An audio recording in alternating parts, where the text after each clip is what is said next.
6 o'clock. Good morning. I'm Jonathan Schaefer. Derrick Henry spoke to the media yesterday. It was the first time he had met with the media since before his Week 8 injury against the Colts. Henry said he'd become the team's biggest supporter while he has been out.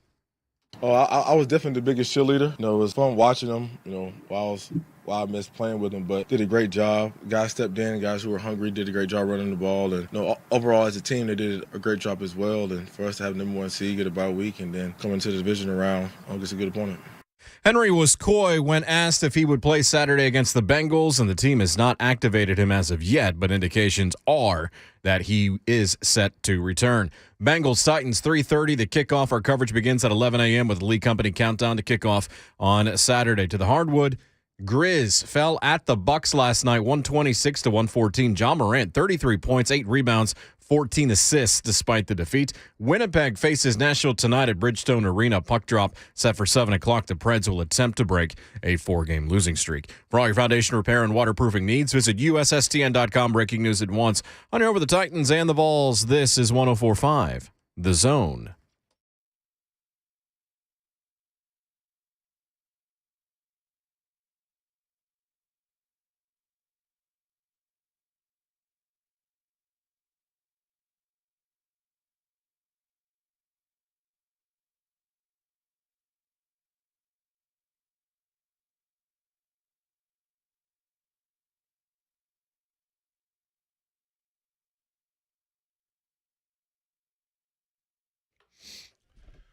What's happening? Welcome in. JMart and Ramon, name of the radio program, with you for the next 4 hours here on 104.5 The Zone, lifted up by All Four Seasons Garage Doors in Nashville. AllFourSeasonsGarages.com is where we want you to go to learn more. I did it a few weeks ago. Really good decision for me. I like to see people I love do smart things, so why don't you do the same? Anything that you might need for your garage door, they got you covered. AllFourSeasonsGarages.com. Cold outside. Dusting on the ground. Cold, man. More than anything, maybe your car is going to need a couple of minutes, but I didn't run into much, so hopefully you won't either. Yeah. But obviously be safe in case there's a couple of black ice spots out there or anything like that. I saw Briley Parkway had a bridge shut down because of icing. Mm-hmm. There's some stuff. Yeah. Briley Parkway had a bridge shut down because it's Briley Parkway. You did tell me. There's always some kind of construction or something broken on Briley Parkway. It's been that way for 15 years. Nothing more hilarious, folks, than me getting an email from Fox last night saying, Titans are hopeful. Derrick Henry. Dude. They're hopeful. Stop. Play if you want to. That man is not standing in front of a microphone yesterday if he's not playing. They would have waited until next week to have him talk. You said, let me tell you a little secret about coaches in the NFL. Yeah, they don't usually put injured players in front of a microphone. Yeah. That dude is 1,000% playing on Saturday. And the Bengals know it. Like, it's sort of hilarious. I don't know who exactly this is really trying to fool. Oh, you talking about the tweeter yesterday? I don't know. I'm not. I saw a dude yesterday. Who was it? You, Shafe, that quote tweeted somebody from the account too? Oh, he was being sarcastic, though, also. Yeah, but he was still being an idiot. Dave Biddle, who's sports reporter up in Ohio. Yeah. I'm not going to mention his name again because I've already given him too much attention. Yeah, that's true. Go to his Twitter feed and make fun of him. Mock him. Well, he's, like I said, he's playing. The Titans are having a pep rally at 6th and Peabody, apparently Friday night. Mike Heath's going to be there. Yeah. 6:30 to 9. They're trying to do this whole thing up, get everybody psyched up. I don't think Henry's going to be there then, but the announcement will be. I wouldn't doubt the announcement's made there. Oh, if it's not made tomorrow, period. I guess they could make it Saturday, but he's going to play. Just go ahead and get excited, man. He talked. Get excited. Threw some shade and everything. I was like, oh. The matching jerseys are hanging in a closet right now for us Saturday. We know. You steam them. Got all the creases out of them real quick. No, we're gonna be all right. Boy, if y'all freezing anyway. So. I was gonna say if y'all laid them jerseys out on the bed and everything, man, whew, that's what Titans fans gonna be doing though. Yeah, they may. Yeah, I see Capel saying they may not announce until 2:55. Yeah, they'll wait just for gamesmanship, but it's not like the Bengals aren't preparing that he's gonna be there. The same way we're preparing for seeing Trey Hendrickson. I question everybody else behind him, Topu and Mike Daniels. They got a couple young D tackles that they've been having in the fold. Topu would be a huge boost for them, is what, Cincy Jungle Online is saying. But yeah, Hendrickson, count him in. Yeah. He's gonna go. I mean, unless the concussion was really bad, he's going to play. And he was practicing 2 days ago, so I don't think he's going to be on the field at all, even in limited form. He was FP. If it's that kind of concussion. Yesterday. If it's like an Adam Humphries situation. Yeah. No, what was it? Monday, it was the motor skills test. The way the concussion goes, you pass the impact test, and then the next phase is to get on the field. Reason is, if your motion, got to make sure that your equilibrium go back to zero. So, like, you're not running, and then your face is, your vision isn't moving up and down or side to side. So that's what that was about for him on Monday, Tuesday. And yesterday they were saying he was full participant. So if I was playing, I'd be watching film on him only. Yeah. I saw I saw you guys in a green room after the show, and I said yesterday and felt like you guys were in agreement. We're 2 sleeps away. 2 sleeps? 2 sleeps away. I like that. I can't wait for this game to get here. Like, I'm over the week preceding. Yeah. I'm ready to get to the game. Like, I haven't actually anticipated a game in a while. Mm-hmm. In this city, I'm not sure I've ever anticipated a game more than this one. Like this one. Because of, well, not just Henry coming back, but just what could be. And the history that could be made, and hosting an AFC championship game, and all of this. And it's like, we go down the same pathways all week long, the way we have to talk about it. But ultimately, there's a 60-minute football game that's awaiting in 2 days that I think all of us are already ready to just go ahead and, if we could, just speed through the rest of this week and go ahead and get us out there. Oh, no doubt about it. I wouldn't be surprised if the teachers in school give the kids a movie day on Friday, have snack day, bring your technology, because if you're in this city, I think you're excited to see the results of what's going to happen. If you're going to the game, man, it's going to be wild style from, 9 o'clock that morning, I would think? Like I said, I think Abby and me are going to meet maybe here. I have no idea where we're going to park. We might park like Pinnacle Building or something like that. Oh, no. And maybe Uber. We thought about Ubering, but you're going to Uber right into a mess. Getting out is the worst part, though. Yeah. But I already know. See, game probably gets, let's say the game's over at 7. Right? Mm-hmm.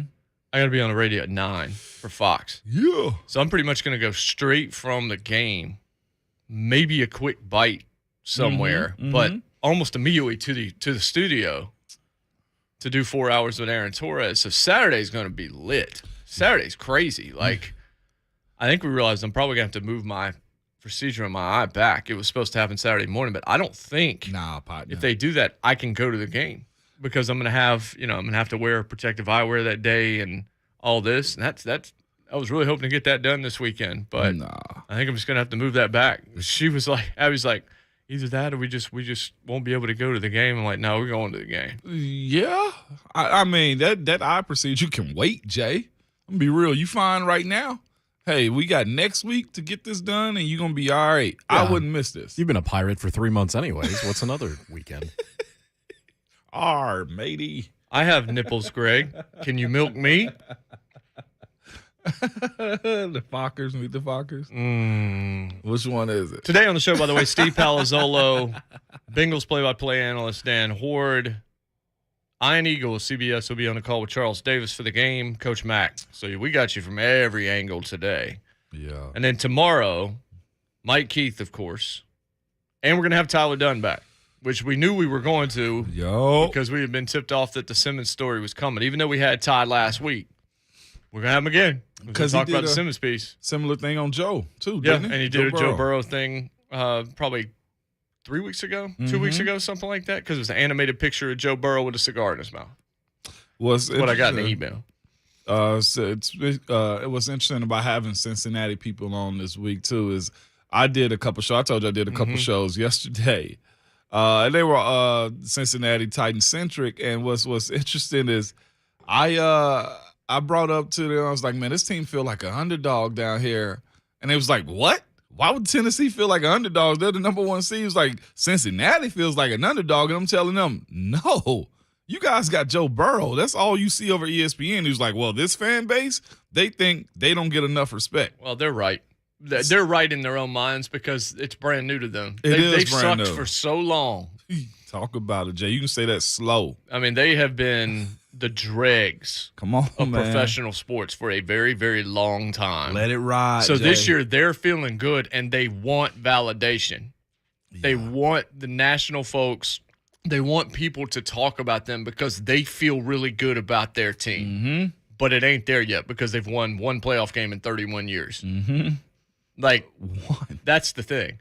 But I already said it felt like to me they won their Super Bowl last week because they already won a playoff game. They've got a young football team. Mm-hmm. They're a little bit banged up. It doesn't feel like this is going to be their year. Where it's like the Titans are getting healthy at the right time. It's really interesting to me that the two teams that are getting healthy at the right time are the number one seeds. Mm-hmm. Crazy. Green Bay and Tennessee are going in the opposite direction of almost everybody else who's getting banged up, losing guys in the divisional round or losing guys right at the end of the season, losing big-time weapons. And then you look at Tennessee and Green Bay, and both of them are like, here comes Darius Smith. Here comes Jair Alexander. Here comes Bakhtiari.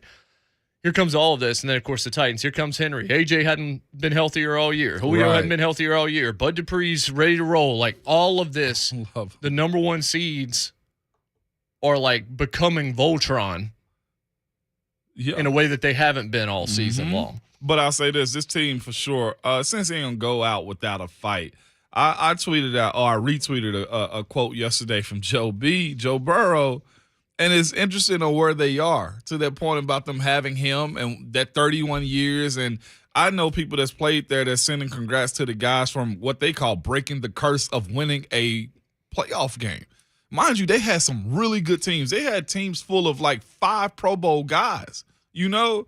But Joe Burrow, a quote from this past week, the fans were very excited. I tried to downplay it.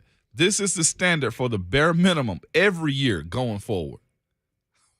Well, look, again, he's a confident, swaggy guy, and I like it because I think he can back it up, and he knows what kind of talent he's got, and he knows what kind of talent's around him. Look, we've said it before. I do think the Bengals could run the North. Yeah. Because I like their makeup better than Baltimore. I like the way their quarterback and wide receivers play and how the offense is structured. And I like Mixon. And I like their defense. I like a lot about that team. They're just young. Here's my comparison for the Bengals. They're the Oklahoma City Thunder. The year that they broke through as an 8 seed and pushed the Lakers. Didn't win the series, but pushed the Lakers.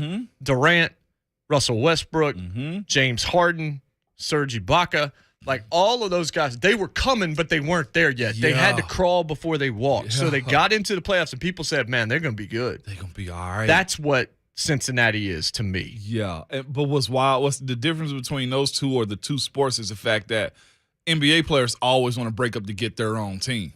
A football team is devised of 11 players being on the field doing the same thing. Most of the time, if you can keep that group together as a majority, you continue that reign. You know, that's the difference between these two. And I think Cincy's going to do everything in their power to lock down this group. One question I got to ask you, the difference between, or I guess it could be a discussion piece real quick, is Miami decision to go get Waddle and Cincinnati decision to go get JMart Chase. We'll talk about it after the break. Yeah. JMart and Ramon, 1045 The Zone.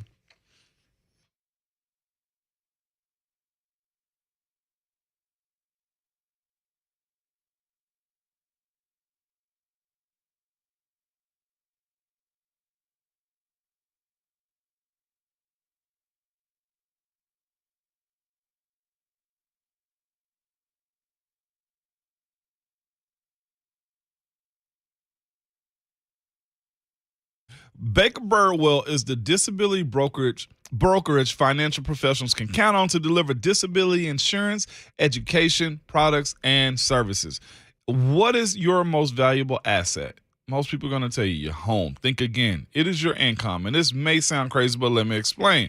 So you make about $150,000 a year and you're 35 years old. Even if you never get a pay raise, you'll make up $4.5 million in your working lifetime. And I'm guessing your house is a little bit less than $4.5 million, even if you live in this crazy Nashville housing market. As a former pro athlete, it wasn't a thought about ensuring my income or really my career. I just did it. And I'm sure the same thing applies to you as well, day to day. But have you considered what would happen if you couldn't continue your career due to health or injury? But I'm here to tell you, for 2 or 3% of your income, you can insure up to 60% of it tax-free. Don't let your next paycheck be your last paycheck. This past year's taught us a lot. Bad things kind of happen to good people. But Baker Birdwell is the best resource for financial advisors and insurance agents when providing solutions for income protection. They are a trusted friend working with your trusted advisor to make sure that you are properly insured. They're a local, and they just want to see their community be protected and see you win in the future. So give them a call at 615-309-5958 or visit the website at bakerbirdwell.com.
No, I love football. I mean, it's all I've done since I was 5 years old, and it's what I fell in love with. It's just the first time something like this has happened. Just adversity, and you just got to overcome it. Thankful for the trainers, my girlfriend who was driving me here 5 weeks straight when I couldn't drive, and everybody that supported me. Titans fans wrote get well letters. I definitely appreciate that, and having faith in the man above, and just continue to rehab, continue to get healthy, and being able to have this opportunity right here. More from the King. That's awesome. JMart and Ramon, 104.5 Zone. Diana Rossini right now on television saying, yeah, the Bengals already know he's playing. Literally just said that. Said they didn't have to see the smirk to know he was playing. He's putting out all the videos of the rehab. He's going to be good to go. Yeah. And then immediately she goes, their front seven is entering battered and beaten, and that's a recipe for a problem. Yeah. Well, no one in this studio or the producer's booth believes Cincinnati's going to win Saturday. We're not even waiting on the Friday prediction. We actually kind of gave the scores yesterday. Okay, hadn't changed. Still at 31-20. Yeah, well, I even wrote down Nate's score. He 24-14. Yeah, we'll post. And that could easily be right. It might be lower scoring. Playoff games sometimes are. I just kind of think there's going to be more points scored on both sides than. The one thing that got me about is the disrespect that teams have had in the playoffs. It used to be gamesmanship about, all right, guys, the game is won. But then I think back, heck, when we played New England in the AFC Championship in their building, it was just nonstop, fireworks ending on us. They threw a flea flicker. They threw just all kind of deep passes. I remember seeing Hogan go down the sideline and just Gronk just catching touchdowns and pointing at people. I'm like, okay, playoffs are more disrespectful because it's all right, well, catch me next year if you can. Yeah. You mean like what Buffalo did to New England last week? That's what I'm saying. By the way, yesterday I had said that Iron Eagle did the Raiders-Bengals game. I forgot that was NBC. He did Bills-Patriots. He did Bills-Patriots. Yeah. Sure did. But even the 49ers-Cowboys, it wasn't a blowout, but the disrespect leaving the field. Did you see Trent Williams? Yeah. Oh. I mean, more than anything, though, it wasn't a blowout, but it sure did feel like San Francisco was the aggressor until Garoppolo made the one mistake. But even then, it was just they might lose, but they have looked like the better team. They haven't committed 1,000 penalties and all that kind of stuff. And that's the X factor in all these games. No one should pay me a cent to tell you can't get penalties, you can't turn the ball over. Especially in the playoffs. Because usually these games come down to about 3 or 4 big plays. Yeah. And how you do in those situations oftentimes determines whether or not you're playing the following week or you're watching at home. Yeah. So the Bengals haven't turned it over in a while, so they're due. And they're playing against a defense that likes to get after it and a defense that likes to take the football away from you. 16 interceptions, I believe it is, on the season. I would be surprised if Burrow gets out unscathed and doesn't throw a pick on Saturday to somebody. Maybe because he has to, because he's trying to make a play with them behind in the second half or something like that. Yeah. But if he comes out of there with 0 interceptions, that's going to be – he's going to probably have played well. Yeah, he's going to play well. Like I said, of course, the most obvious take is what, look, if you protect the ball, you're going to win.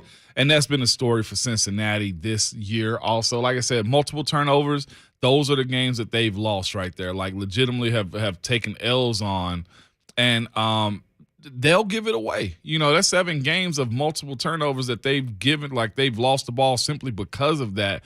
And that could be a problem for them because that's one thing this Titans defense has done. Bayard has been Johnny on the spot this year. Yep. Who are we talking to or listen to is one of the things they said about Bayard. His position isn't, he's just, the ball everywhere. It's not falling in his lap like Trayvon Diggs. That's one thing people have knocked Diggs for this year is, defensive players that I know that watch him and say, yeah, it's great what he's done, but the ball has kind of fallen in his lap as far as interceptions go and stuff like that, and say, he actually get burned a whole lot more on defense than he actually contributes because of those situations right there. He's looking for the ball to fall in his lap, whereas Bayard is a guy that go take the ball from you. Being able to scoop and score in Jacksonville or being able to pick a ball off because the quarterback made a bad read, that's where he's been this year as far as that goes, which is also why as far as Trayvon Diggs and T.J. Watt goes, I think T.J. actually wins Defensive Player of the Year this year. Yeah, I mean, the sack record despite the fact that it's 17 games and things need to change, I really appreciated Cooper Kupp saying, yeah, we're going to have to look at these things differently because it's 17 instead of 16 games. And I have to look at it differently. I know things change, but a 16-game record is not a 17-game record. If Jonathan Taylor had hit 2,000, by the way, he didn't, and the Colts aren't playing anymore. But if he had hit 2,000, I would have looked at it differently if he hadn't done it in 16 games. Yep. If it took him 17, like that's not as impressive as what Derrick Henry did last year. Or any number of other guys that had done it in 16 games. I think this is going to be the case, too, and I hope it's this way. I hope guys chase those historical stats. I hope they chase those historical stats in a 16-game window. That's what I'm saying. Yeah. If you do it in 16, even if it's a 17-game season, but if you do it in 16 games, we got that's something the to talk same about. record. 100%. That's the same record. But if we give you a mulligan and you get it done in 17 or something like that, no. That's still impressive because you obviously were close to a record anyway. Yeah. So you had a good season, but I'm not going to put you up there with the guys that did it in less time. Yeah. Speaking of time, too, because it kind of leads into one quarterback doing something that the other couldn't. I was thinking about this. People criticize Miami for going and getting Jalen Waddle, right? Because of you was like, no, he needs protection. He needs protection. And then, but nobody really had a whole lot to say about Cincinnati getting They did early. JMart Chase. It was a huge debate as to whether or not they should have taken Penei Sewell. That was the biggest off-season question was what they should do at 5. And when he was getting his head tore off a little bit, that was the case. But one quarterback helped create a better ending to the story of this year as opposed to the other one. And it kind of goes to the quarterback situation again. I looked at Tua. Tua was only sacked 20 times. Now, I know he missed games and stuff like that. Jalen Waddle still had over 1,000 yards receiving. And JMart Chase actually has 1,455.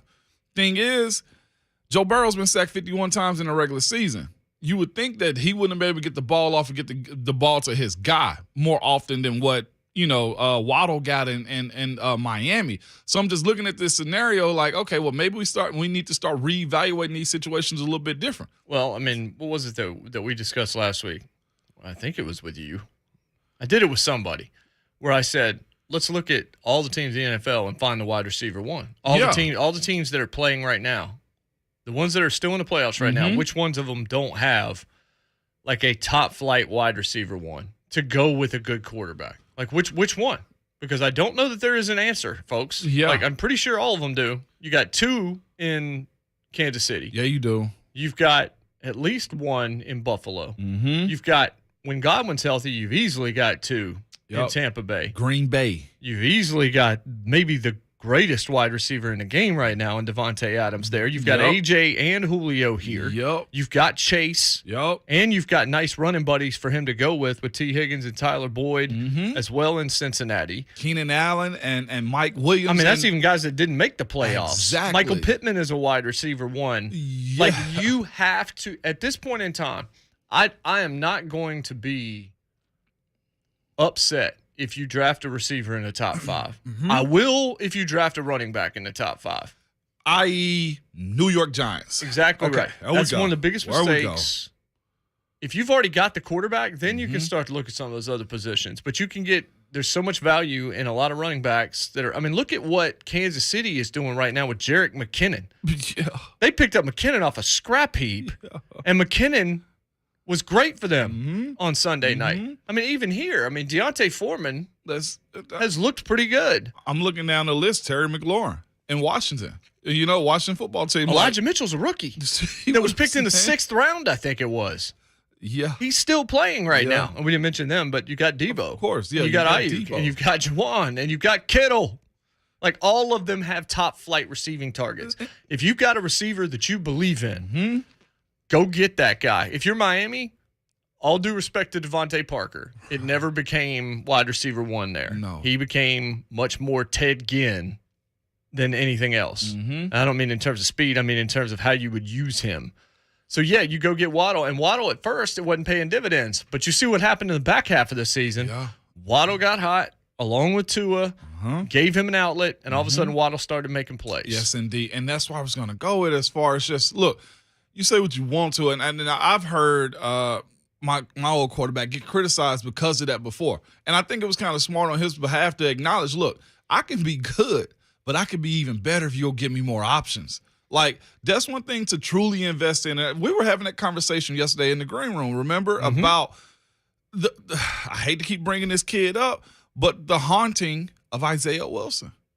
Like, if you have him in the fold, and you would think this past draft, you would have been able to get more offensive weapons. What would have been, it wouldn't have been questions about, which receiver is going to be up because you'd had a guy. You'd at least had a younger guy that you could have played in positions to where the offense would have sustained a certain amount of just balance. Where when you had AJ and Julio out and you're trying to figure out what's next, like, there was a lot that actually went into those decisions. Or I would say the downplay of what Ryan Tannehill went through.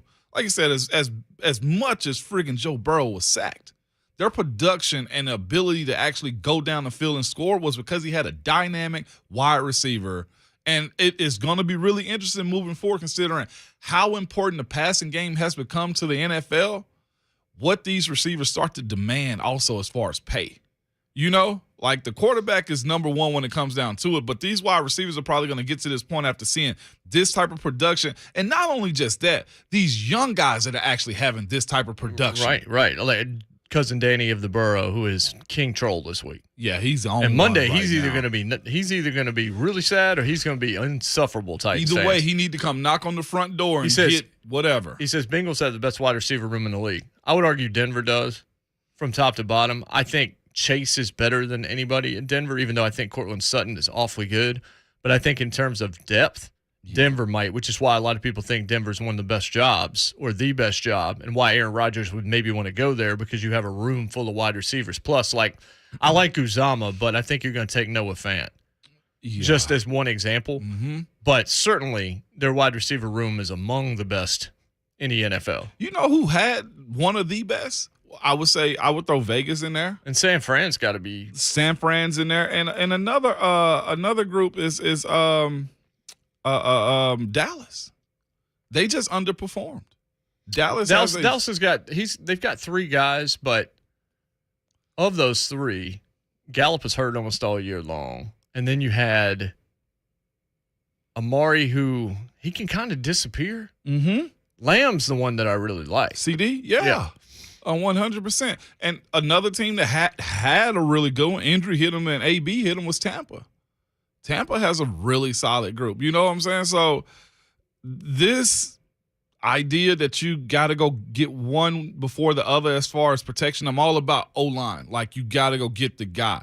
But it's one of those situations is, look, if I can score a three-pointer, I'm going to shoot the three. Mm-hmm. Probability tell me, look, we better off with a real good receiver. I'm seeing the image behind me. Odell, who paid dividends for the Rams this past week. Odell Beckham. Mm-hmm. Still a friggin' runaway in how they got him, too. How did he clear waivers again? That was pretty wild. Well, I mean, he hadn't done a ton. But now if he starts making plays, it's the same thing as Julio. Yeah. Like, if Julio goes out and does what we've seen all season long on Saturday, or as long as the Titans are playing, if Julio's not a factor, then that's going to be criticized. There's no question about that. Yeah. So this, I just thought that was interesting, man. Like, Waddle had a good season, and so did JMart Chase. And like you said, Waddle helped guide Miami through that 7-game stretch. I mean, they had Gesicki, and you liked Gesicki. Yeah. But that was sort of it in terms of real trust. And then Jalen Waddle just gives them a completely different weapon, and it allows other guys to play more where they should be, at like a 2 or 3. Like, you think about Renfro. Is Renfro a 1? No. But is Renfro an unbelievable 2 for Vegas? Yes.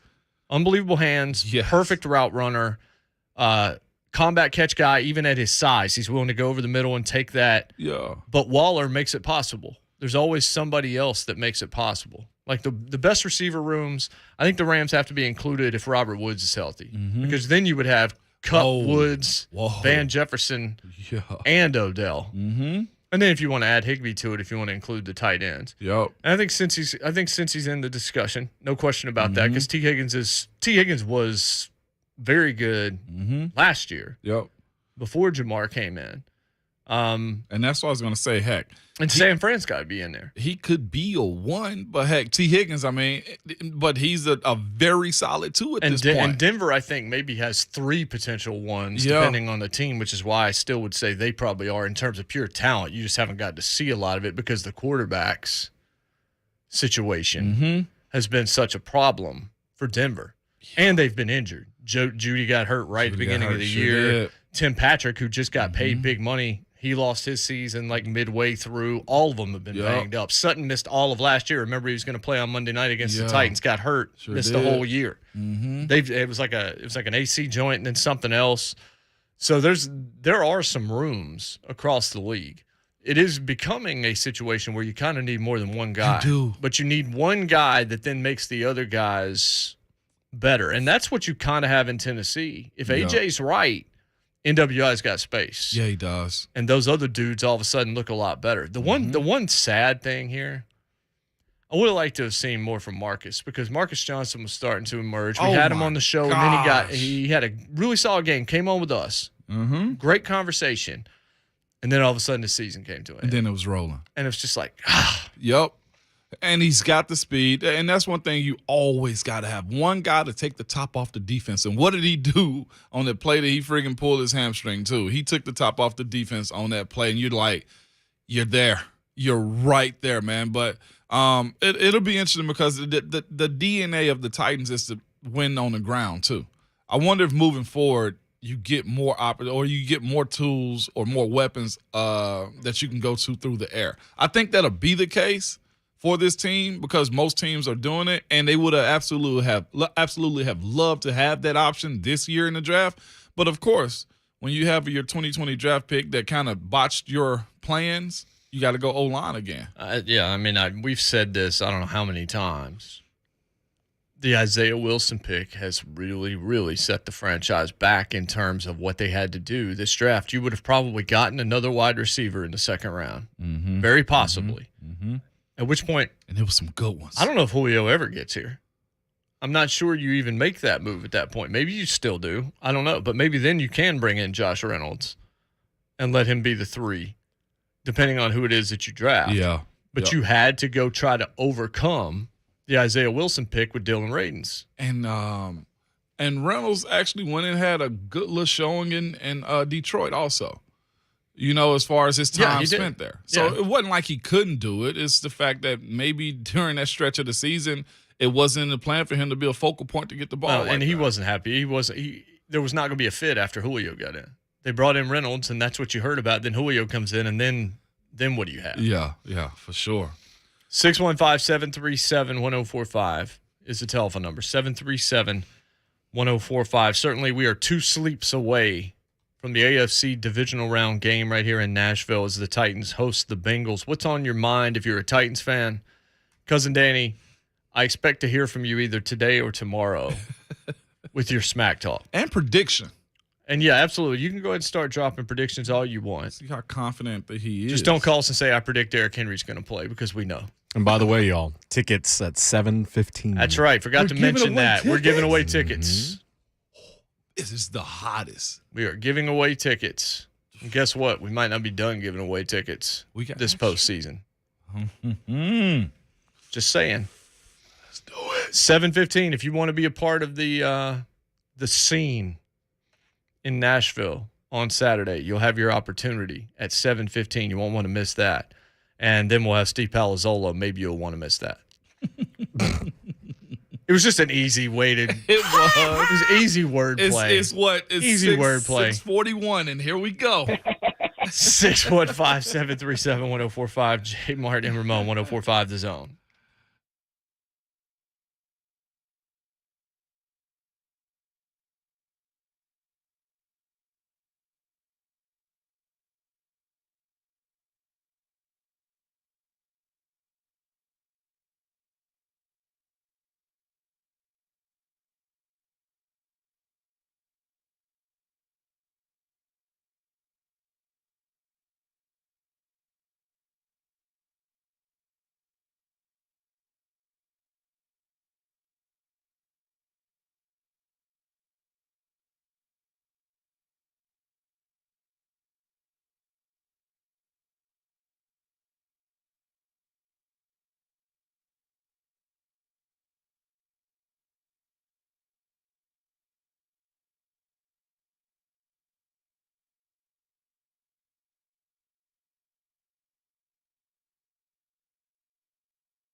Welcome back, JMart and Ramon, 104.5 Zone. Steve Palazzolo in a half hour from right now here on the program.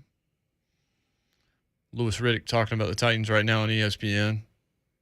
That's somebody, when he starts talking, I kind of wish I had the volume up so I could have heard it. He's talking about how the Bengals are going to have to, or going to change the way they defend with their personnel issues and also to try and deal with Henry. Yeah. I'm still surprised. Maybe he hadn't found the right deal, but I'm still shocked he's not a GM.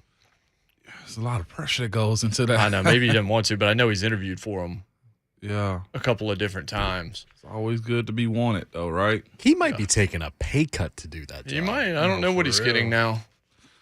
I mean, he's getting the same access as far as living in life and, games and whatnot. So does he really want to switch up? That's one thing we've Well, you had saying. heard he did. That was he wanted to go back to that life. That's what Gruden messed up at. Well, I think Louis Riddick's better than Gruden, too. Oh, no doubt about it. And Mayock. I actually side-eyed that one more than the Gruden one because you are a guy that's supposed to be a draft expert. You were given the keys by the networks to say, hey, Mayock, who are your picks? Who are your top 10s? And you did that for years, and you judged guys, and you found guys. You did this in front of everybody. Then you get your own team.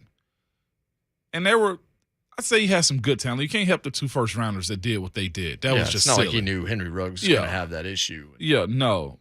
But I actually didn't like when he drafted Henry Ruggs. I thought Henry Ruggs was Darius Hayward-Bay 2.0. And that's the Raiders' way, though. Speed.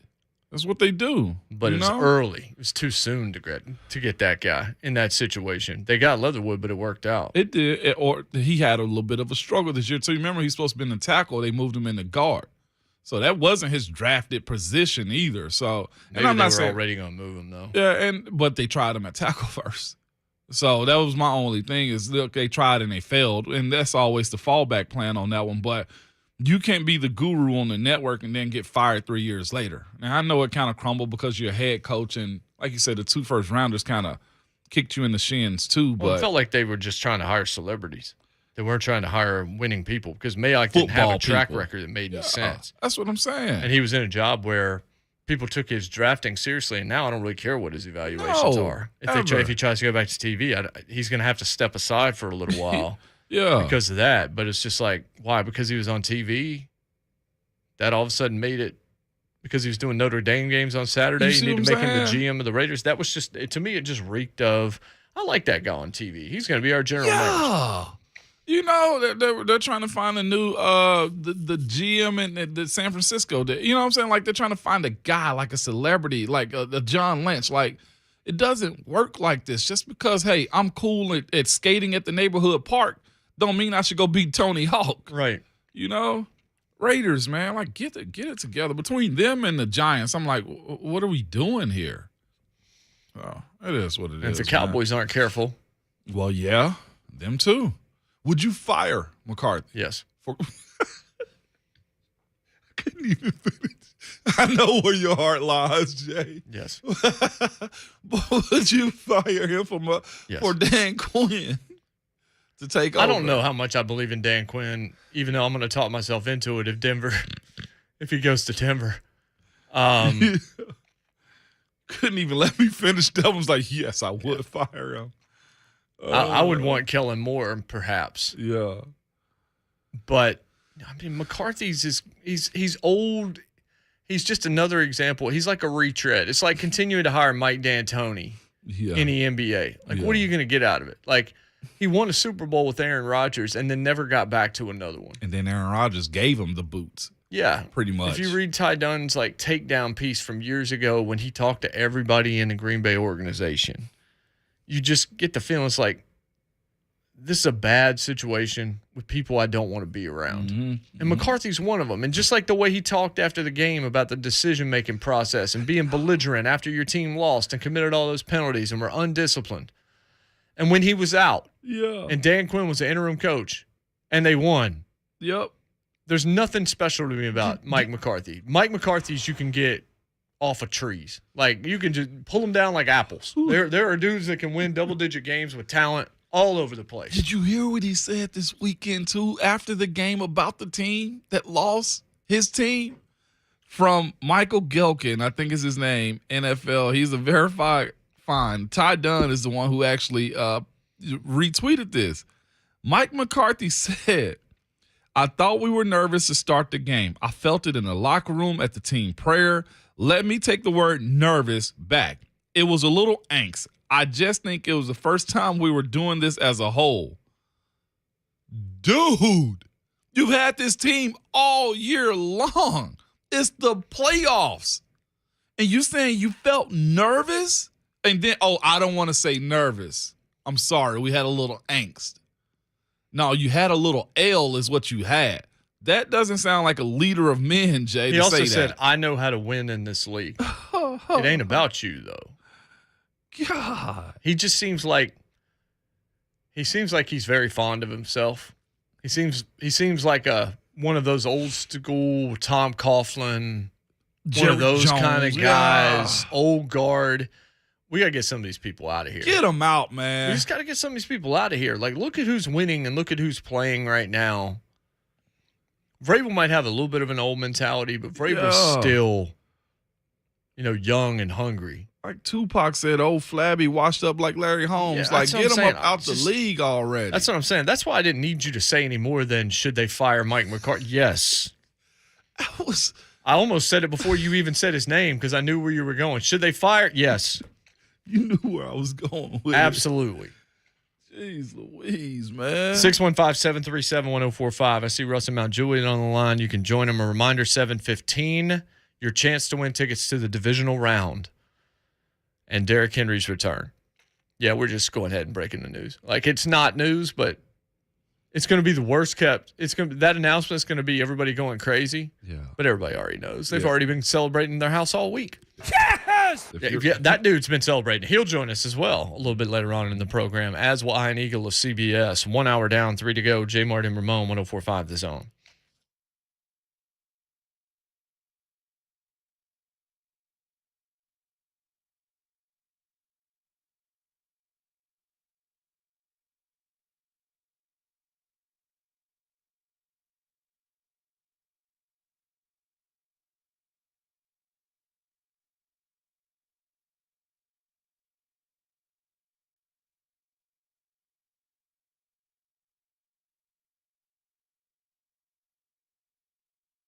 Hey, context didn't work for me in glasses since second grade. I was getting tired of it. Moan actually walked out of the studio so he could clean off his glasses, and I said to him as he was leaving, I don't have to worry about that anymore. And I hated that. Hated having to carry those cloths around.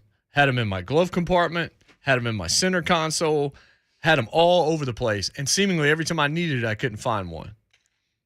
And then you're just moving smudges around. Like, glasses just became a real when you do it, you realize how much of a nuisance they can be, as helpful as they can be. But what if you could take them off? What if you could see the world through your own eyes? Again, that's what I decided I wanted to do. So I talked to Dr. Jason Greenberg at Lasik MD, and I asked him what he could do for me. I knew I had an astigmatism in my left eye that was going to cause some issues. And he said, hey, the basic LASIK, I don't know that that's going to be the safest option for you. We have something called photorefractive keratectomy, and it's going to be a little bit more of a process. In fact, we might even have to do an enhancement, but we feel like we can get you there. Told me what I wanted to hear. That would have just been LASIK and you're back in action in 24 hours. That's not what they did. And that's why I love LASIK MD. And it's why I tell you that's the only question you need to answer is where to go. It's LASIK MD. Phil Noel, Titans Radio, sent me a message, said, I'm thinking about LASIK. LASIK MD, Phil, I promise you, that is the answer. Most people, back in action in 24 hours. Even with me, it was a 10-minute procedure. It's a 10-minute procedure for you, plus a low price guarantee. They'll match the competitor's price and then take off an additional discount from the total cost of your procedure. All you got to do is find out if you're a candidate. To do that, schedule a free LASIK consultation with LASIK MD right now. Visit them online, LASIKMD.com. That's LASIKMD.com. LASIK starting at $490 per eye. They're going to beat everybody else's price. You got no reason to wait. I want you to do what I did.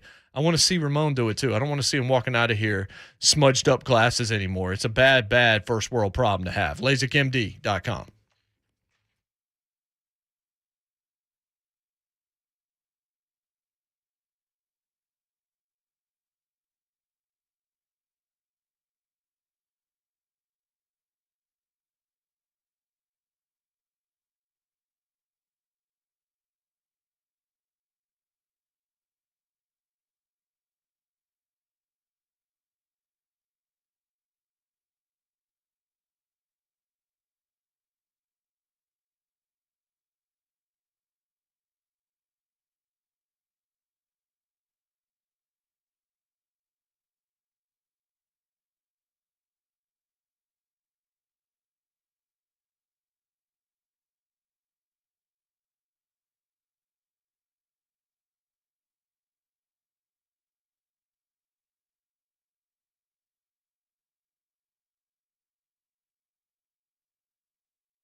Good morning. I'm Jonathan Schaefer. Derrick Henry spoke to the media yesterday, the first time he had met with the media since before his Week 8 injury against the Colts.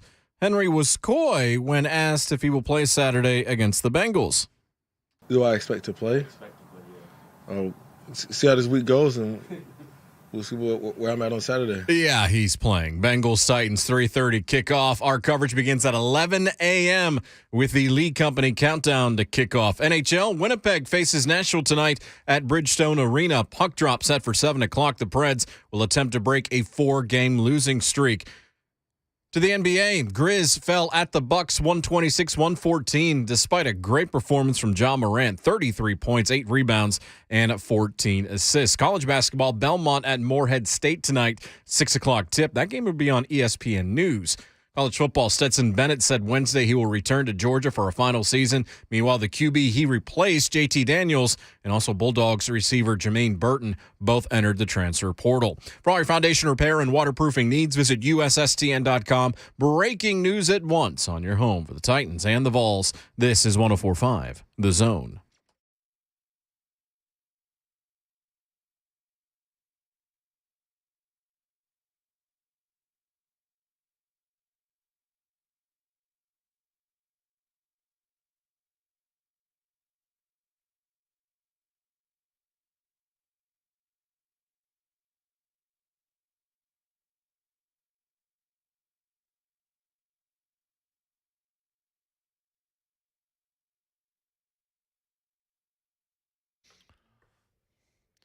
What's happening?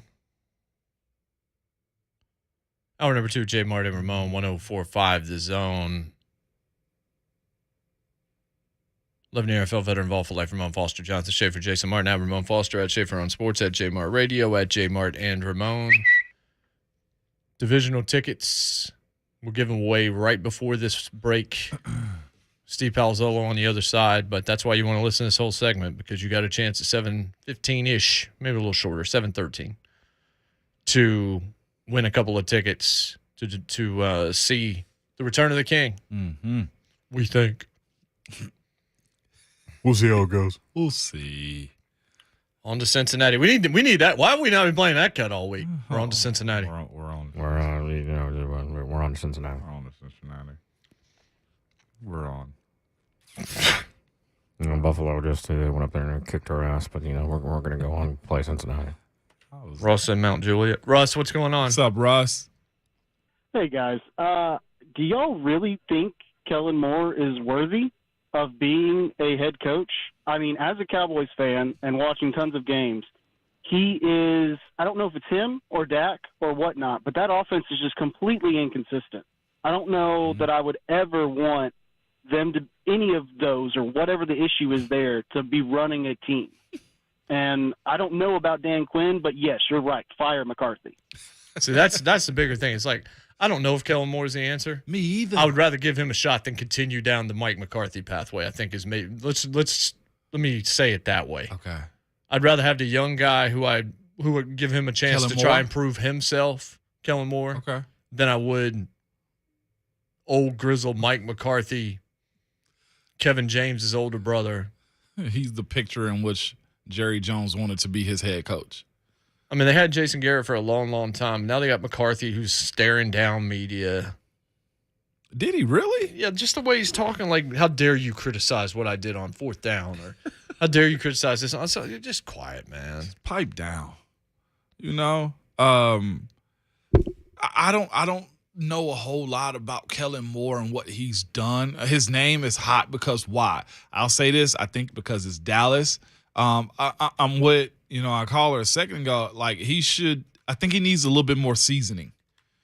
Let me see him do this again, as far as what he's capable of doing, because the one thing that didn't come out of it, I thought Dak was going to be, just MVP status all this year. And that offense wasn't the reason they were winning down the stretch for this team. It was Dan Quinn and his defense, which is why his name has become so much more hotter. It also comes down to the fact that what does it look like with Kellen Moore managing a team? Can he put a roster together? I don't know his. Maybe I'm actually selling him short by his history and what he's done as far as being an OC. but it wasn't overly impressive. Like I said, the tools were there. And truth be told, their O-line got beat up a little bit more this year than it has in years past.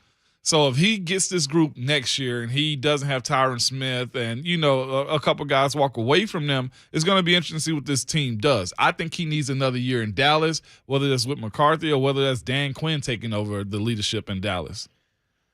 I just don't think that McCarthy is going to be the guy that's going to – you're not looking at Bill Belichick 2.0 here. You're not looking at a Nick Saban. You're not looking at somebody like that. You're looking at a dude that wins some games, but is it even worth it? Like, with the talent that they have, unless you just believe Dak's a scrub and you shouldn't have paid him, what exactly did you get out of him that you – I mean, was McCarthy that much better than Jason Garrett? I would say not really. Right. His history as a coach is Cowboys, quarterback coach in 18, and offensive coordinator from 19 to present. This has got to be the shortest resume ever. At this point, I'm okay with DeMeco Ryan getting a job. He's the DC with San Francisco. Yeah, I think Denver was going to talk to him. Are they actually going to talk to DeMeco? Okay. All right. Yeah. I mean, Kellen Moore's playing career is actually not bad college-wise, but his play calling, I'm really not sure about this at all. Give him more time. I want to see one more year before his name gets fire hot behind it, Yeah, like I said, I mean, I don't know that I would give Kellen Moore the keys unless he really interviewed well and he had a plan. I know there have been guys that haven't gotten jobs because they sit down with the interview and they don't really have a plan. Mm-hmm. Like, you have to have some kind of a strategy. And it isn't just, well, look at what my offense did. Like, it has to be more than that because being a head coach is a much different thing. I remember talking to Coach Mack about this, and he's like, the difference is coordinators is all X's and O's, and head coach is everything else. It's management. And you have to have people that can actually keep other people from you so that you can do the job. But it's very much a CEO where, yeah, once you get to the game, thank goodness we're at the game because I've had to deal with all this other kinds of things, every situation. And there are some people that are not necessarily built for that.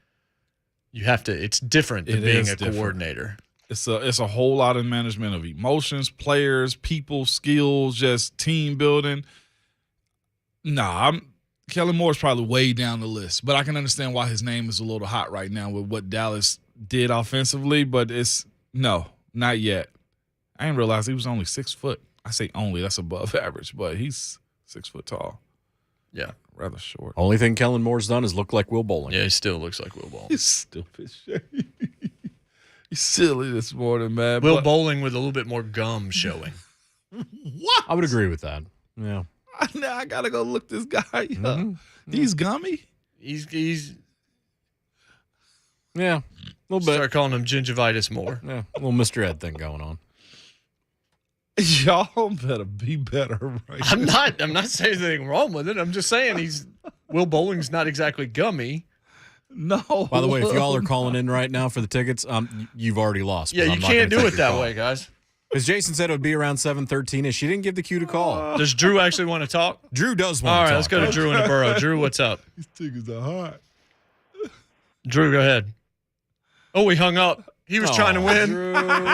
He was trying to find a different way. No, y'all hang up. No, I ain't taking your call. We ain't giving it away yet. Hang up. And I know you're not going to hear this for another 50 seconds. I'm about to change the way we do this, and we're going to do a Titans trivia question to give this actually, away. we have a plan for next week. If they win, we have a plan for next week what we're going to do. I'm calling this. I don't know what that plan is. I haven't okayed that. I haven't told you that we're doing it yet. Well, we might not be doing it if I don't like it. You're not going to pick up my call? As the producer of this show, if we're going to do it, we're Mo, gonna put do the it. phone down. Put your mango iPhone case down. I know. Are you actually? You're such an idiot. You're such an you're a child. Mo, at least leave the room and change. Like use the screen voice. I want to see a game. The idea being pitched around for next week was a smack off type of format for the tickets. You talking about like a smack competition? No, it just means callers, like best calls. I had thought about mentioning doing like a trivia contest, some kind of obscure Titans question. No, I don't want to do that. Well, we're going to. No, we're not. Yeah, we are. No, we're doing the other We thing. really are. No, we're not. I'm going to give out my phone number, and the person that calls me with the answer is going to get the ticket. Oh, that's fine, because then I don't have to do any work. Actually, I'm not doing that. I don't need. I mean, if you want to do that, I don't need my phone number put on Twitter. hold on. Let me screen capture this, and I'm going to put it up on the feed right now. Give me a second. You made me look up Kellen Moore's smile, dog. I hate you. Am I wrong? I hate you. Am I wrong? Is he wrong? Is he wrong? No, he's not. Doesn't he look like the set of chattering teeth sitting on the dentist desk? Yes, he does. They're clean. They're straight. A real good teeth. There's just some gum there. You got to pull his lip down a little bit. I can't believe we get paid to do this show and do stuff like this, Jay. 615-737-1045. Fifth caller. That's just all commented. Titans-Bengals tickets right now. The baby teeth. You remember the Chappelle skit? Them little No, the way you said that, my gamer tag on Xbox Live was dolphin teeth. Yeah. For that very reason. I was dolphin teeth for years on Xbox. I still am, as a matter of fact, on Xbox Live. Got some blue ass teeth. Dolphin teeth. Arsenio Hall teeth. We'll be back with Steve Palazzolo. Good luck to you. Fifth caller. All these people, the phones already was ringing beforehand. Shafe's just letting those die out, and they're being replaced. But you didn't follow the rules, You bitches. tried. You got to follow the rules. We'll be right back. JMart and Ramon, 104.5 The Zone.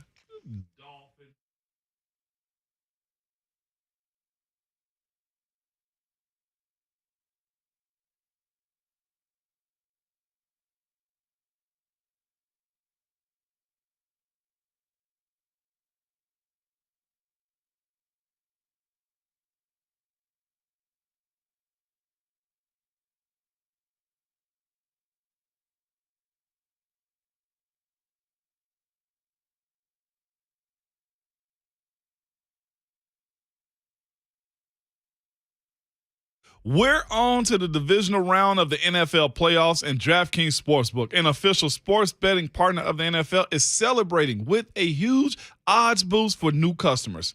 Counting down to Super Bowl 56, you can get 56-1 odds on any team. Bet just $5 and get $280 in free bets if your team wins. Not a new customer? No problem. You can still get in on the action of the divisional round with same-game parlays. Combine multiple bets from the same game for a bigger payout. The more legs you add, the more money you can win.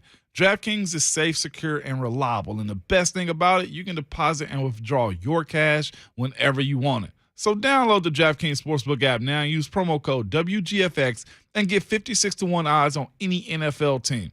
Bet $5 and you can win $280 in free bets if your team wins. But use the promo code WGFX for 56-1 odds at DraftKings Sportsbook, an official sports betting partner of the NFL. And you must be 21 years or older and present in Tennessee to bet. Restrictions apply, of course. See DraftKings.com/sportsbook for details. And if you or someone you know has a gambling problem and wants help, call or text the Tennessee Red Line at 1-800-889-9789.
Congrats to Jacob Profit. He's going to profit with 2 tickets to Bengals Titans on Saturday afternoon.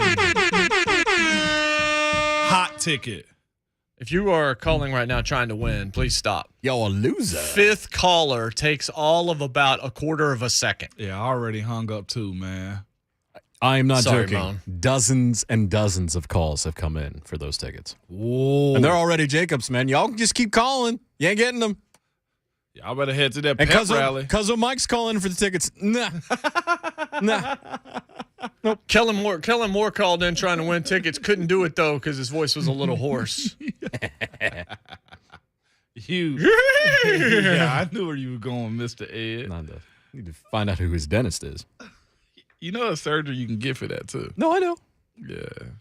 If you're Kind of painful, though, actually. It doesn't sound that's like what something I I'd want heard. to do. Yeah, I've heard of it's that. a bit tough. I've heard of that. It is JMart and Ramon. 2 sleeps remain Still until the busy. divisional round begins right here in Nashville on Saturday. It's going to be cold. Daddy's going to buy some Long Johns today. Yeah. Got them set aside at Mountain View Outfitters in Franklin. I was real fancy. I was going to tell you go to DXL or something. Never mind. Why would I go to DXL? Because they have I all used to sizes shop there. DXL. They got Go all to sizes REI there. and get stuff. Yeah, they That's actually didn't have what I needed. Fancy. It's interesting. Real fancy. I'm a member at REI. Yeah, it was that coat I wear I've had for years from Yeah, REI. Y'all also the buy every Mammoth, those Bauer. things are good. Mm-hmm. Guests appear via the Mark Spain Real Estate Hotline, including this man, Steve Palazzolo, Pro Football Focus. Steve, how are you this morning? Doing great. Thanks for having me back, as always. So Moan asked a question, and before he finished the sentence, I answered it for him. He said, should the Cowboys fire? And I said yes.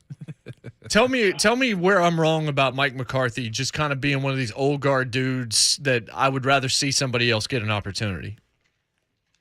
I'm torn on it. I don't know, because I think a lot of that perception gets made worse through the media a little bit. I mean, I don't think this season McCarthy did a bad job. I mean, it's kind of like when you look at the Packers season last year, and it all came down to Matt LaFleur made a bad decision on, say, 4th and 8 and kicked a field goal, and that was like all anybody talked about during the offseason.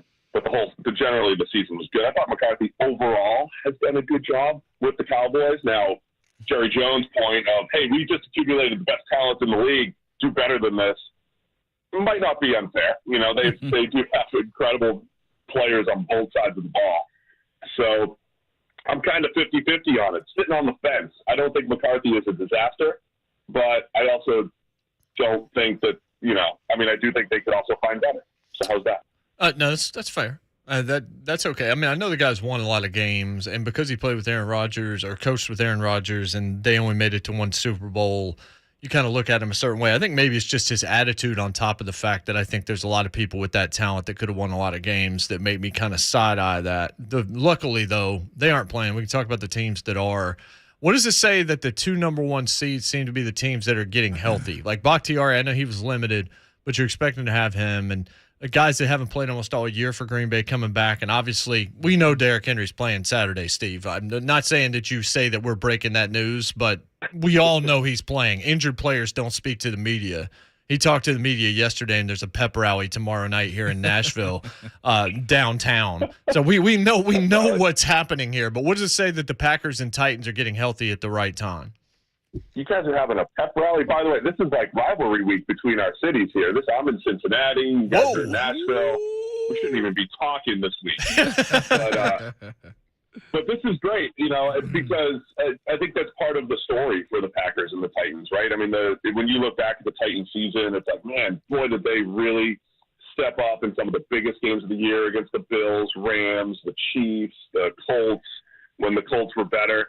That was part of the Titans story, the fact that they mitigated disaster with all of their injuries, with I can't even name a position group because every position group had a ton of injuries, and then they get a little bit healthier now as the playoffs go on. And look, I'm on record as saying I still think Derrick Henry's awesome, but it still comes down to this passing game. Like, you're not going to win a ton of games with Tannehill throwing the ball 12 times or throwing for under 100 yards or anything like that. I think that those games are rare. So I think maybe A.J. Brown's a bigger factor than Derrick Henry, but having other ways to win, that's great for the Titans. Packers have that similar story with last year I think they were a top-heavy team. They were only dependent on Aaron Rodgers and Devontae Adams and their stars. And now if Jair's back out there and Bakhtiari's back out there, the Packers were able to have other players step up. Rasul Douglas at corner and Devondre Campbell at linebacker, and their makeshift offensive line has held up this season. So, yeah, I think it's a great story for both teams, and important, yes, that they're getting healthy, even while other wildcard teams like Tristan Wirfs getting hurt for the Bucs while they had to play last week. Those injuries are crucial now because we saw what happened to the Chiefs' offensive line in the Super Bowl last year. Being healthy is really important down the stretch here. Steve, you know this to be true because the Titans fan base has come at you about their recognition and what they deserve, as far as being the number one seed and just getting a lot of respect around the league. But I had a conversation with somebody yesterday, and apparently Cincinnati fans and fan base feel like they don't get the respect that they deserve and need from national media and just everybody else. Is that a true statement coming out of Cincinnati? I don't know.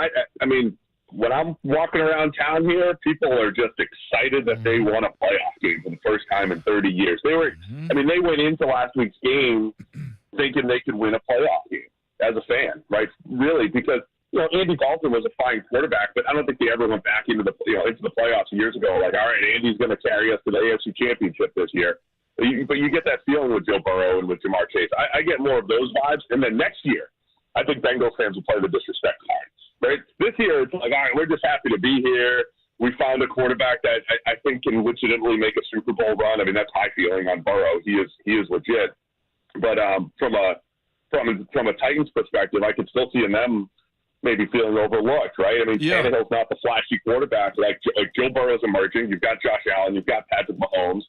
And the Titans' success, it's just harder to point directly to. It's like, wow, they had all these injuries, and they found ways to win, and Kevin Byard's great, but he's a safety. You could point out individual players, and I think that's where the disconnect is. The Titans were just a fantastic team and, came together and won huge games, however they won them. And I think that's a part of maybe Tennessee's disrespect is they're just less flashy than some of these remaining teams. And okay, so this game, let's like you and Jay just spoke about personnel and health and stuff like this. The absence of Larry Ogunjobi, and potentially them not having one of their backup defensive linemen this week. How significant is that as far as the defense goes against the Titans? Because again, the run game is very important to the Titans, and right now it seems like Cincy is a little short-staffed with the guys that they have. I think Topu is who they're relying on or hoping they get back also? Yeah, I mean, I just think depth overall is crucial. I mean, if you look at there are some teams in the playoffs here. The Bucs were doing it, just rotating their defensive line. The Bills will roll 7 or 8 deep on the defensive line. But, the depth up front is just really crucial. And I don't think Ogunjobi's had the best year. Okay. But there's something to, he's got to take 30, 35 snaps. For someone else not to get worn down. So I think there's definitely something to the depth factor, especially when you go up against a Titans team. I don't know what bionic Derrick Henry is going to look like, but let's just pretend he's the real Derrick Henry. Mm-hmm. He really is like the one running back that does wear down defenses in the fourth quarter. They just don't exist around the NFL. Ramon, that stuff happened in high school all the time. Like, oh, man, we're really worn down. We're just overmatched. I mean, that doesn't really happen in the NFL. A ton because there's not a running back who can really do that, but Henry's one of them. So I think depth is definitely crucial when it comes to defensive line in the playoffs and particularly with the Bengals in this matchup. So when it comes to depth also, they do have a trio of wide receivers in that group. Number one being JMart Chase, and let's not act like everybody else in that room isn't as good or can get the job done. So how do teams who've won against them actually attack that unit? Like, has one not 8 and the other 2 has? You know what I'm saying? Like, what's the rhyme and reason of shutting them down, and who's actually making up for actually getting shut down? Steve? Yeah, it's a challenge, man. I mean, my basic overall theory of winning in the NFL is flood the field with playmakers who are difficult to cover, right? Mm-hmm. And I think the Bengals have done a great job of that, adding JMart Chase. And I think you saw against the Raiders early on, they moved him around. And anytime he had one-on-one coverage, I think that's the key with JMart Chase.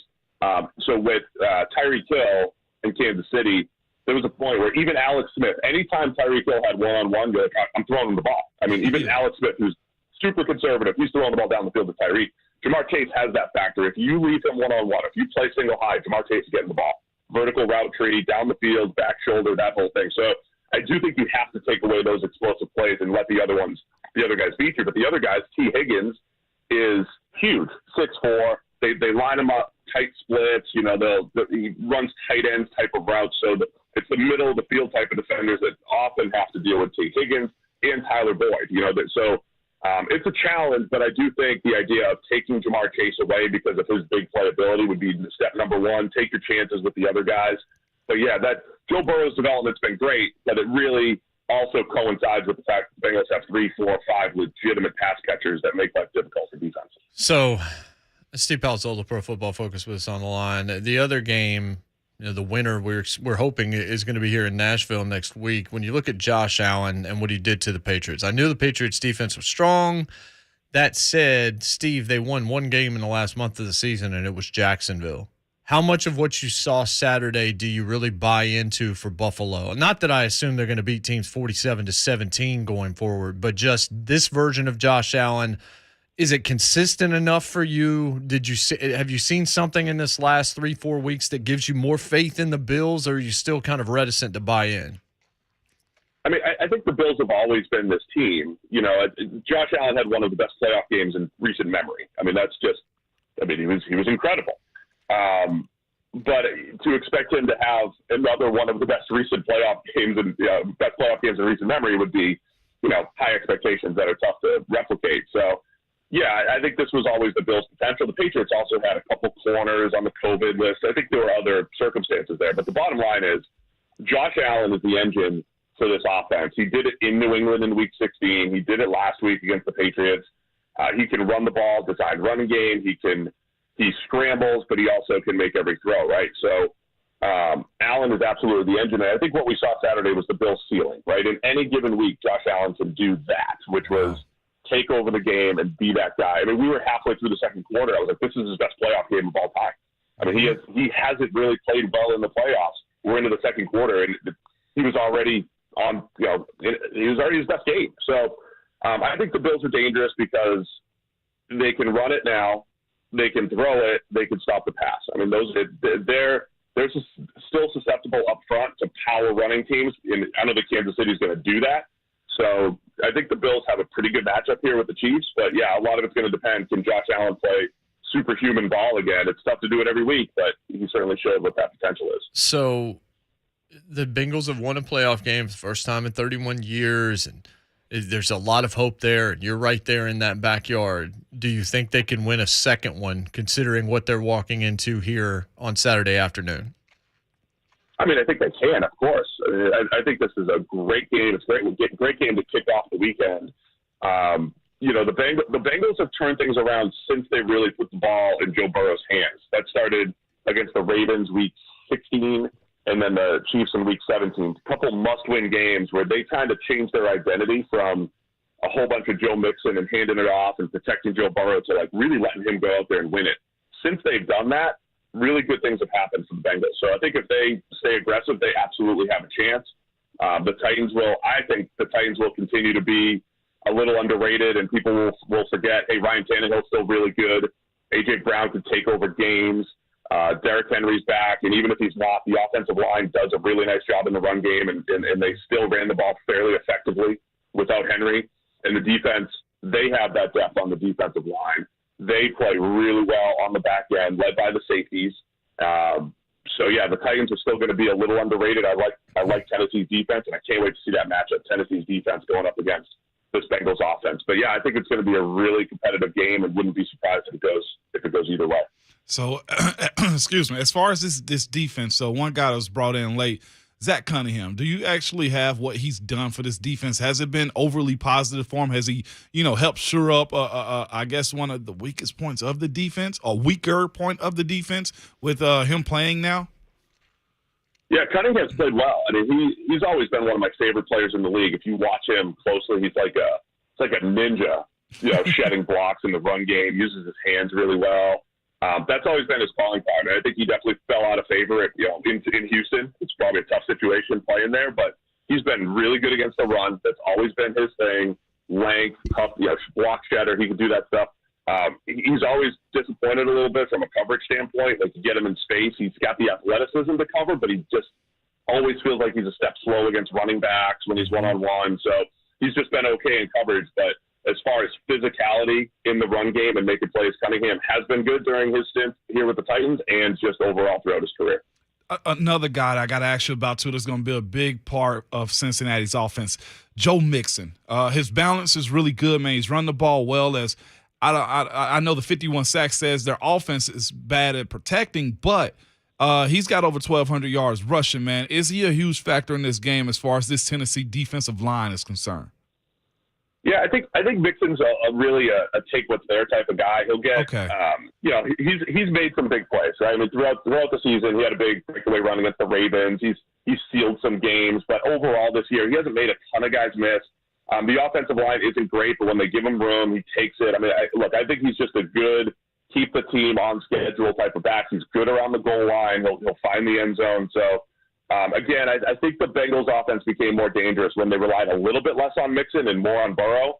But I always say having answers, right? So if Tennessee plays soft and invites the run, Joe Mixon will take what's there, and I think that's what brings value to this Bengals offense. Of the 4 games this weekend, Steve, which one do you think has the chance to be non-competitive? I think all 4 of them have the potential to be outstanding games, but if there's just one of the 4 that you think has a high chance or a better chance than the other 3 to potentially be, more of a boat race kind of situation. I think it's got to be Packers 49ers because, the Niners are fantastic with the way they deploy those playmakers. But if Jimmy Garoppolo throws the ball to the defense, which he tends to do 1, 2, 3 times per game, and the Packers just don't get stops, which is also possible, I could see the Packers, getting up by a couple scores and running away from it. Even though that matchup hasn't been favorable for Green Bay in the past and all that stuff, I think it's a different season. And I don't know if the Niners are going to do much to slow down Aaron Rodgers. So I think that's probably the one. Even though I give the Niners a chance, right? They're really good, and they can do some incredible things offensively, but the quarterback mismatch of Rodgers versus Garoppolo could make that one the most one-sided game, I think. Do you think Matthew Stafford is ready to duel Tom Brady and actually win that game on the road? I think he is. I really think the Rams are ready to be competitive. And, I'm a Brady guy. I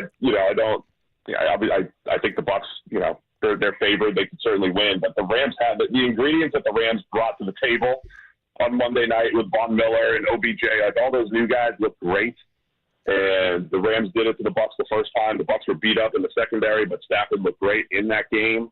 I think they can do it. I think the Rams can maybe go on a little bit of a run here. And I'm one of the people that thinks, maybe the Stafford deal was a little bit too much, but it certainly elevated this offense enough that the Rams can go on a playoff run. They looked great Monday night, and I don't know if I'm buying too much into Stafford's consistency because he's been a bit of a roller coaster ride. You guys saw him on Sunday Night Football, but I think they've got what it takes to pull the upset in Tampa Bay. I'm going to ask this question in a certain type of way. Who's going to be in Nashville next Sunday afternoon, the Chiefs or the Bills?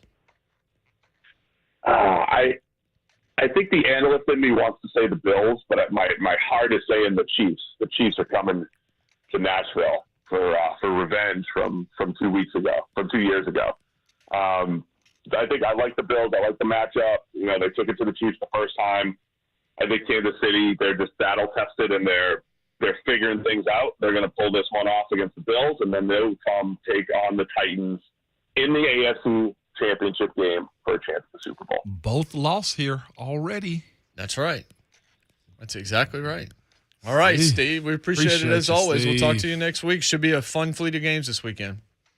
Yeah, thank you guys. Enjoy the weekend. Enjoy the game, and we'll be talking more Tennessee football next week. Hey, look at Steve trying to be a hero. Steve Palzolo, Pro Football Focus, PFF Steve on Twitter. So I didn't necessarily ask him for a direct prediction, but I kind of got it out of him. You did. I didn't know he was in Cincy. I saw how you framed it too. Yeah, he's mentioned it before. Yeah, most of their operations there in Cincinnati. I guess that makes sense because Collinsworth played. Yeah, that's where Collinsworth's from. I was trying to convince him before we got him on the show to have Collinsworth spend a little bit more money on their championship belt because it's nowhere near as good as ours is. Nowhere near cheapskates. Partners. They're making a whole lot of money. Though. Yeah, they showed off their championship belt yesterday. And Good for them. And I went, hey, Rep Brian, come pose with ours. Yeah. No contest. 615-737-1045. We can start taking your predictions, your thoughts on the game this weekend, how excited you are, how you're planning to watch it. Tell us that. How are you planning to actually watch the game? You're going to be there. You got to set up at the house. You're going to meet with some people. How is it that you're going to be watching the game on Saturday? You can tell us that. Ian Eagle is CBS. If you're watching the television broadcast, he will be the voice. We'll chat with him at the top of the hour. We'll be right back. JMart and Ramon, 104.5 The Zone.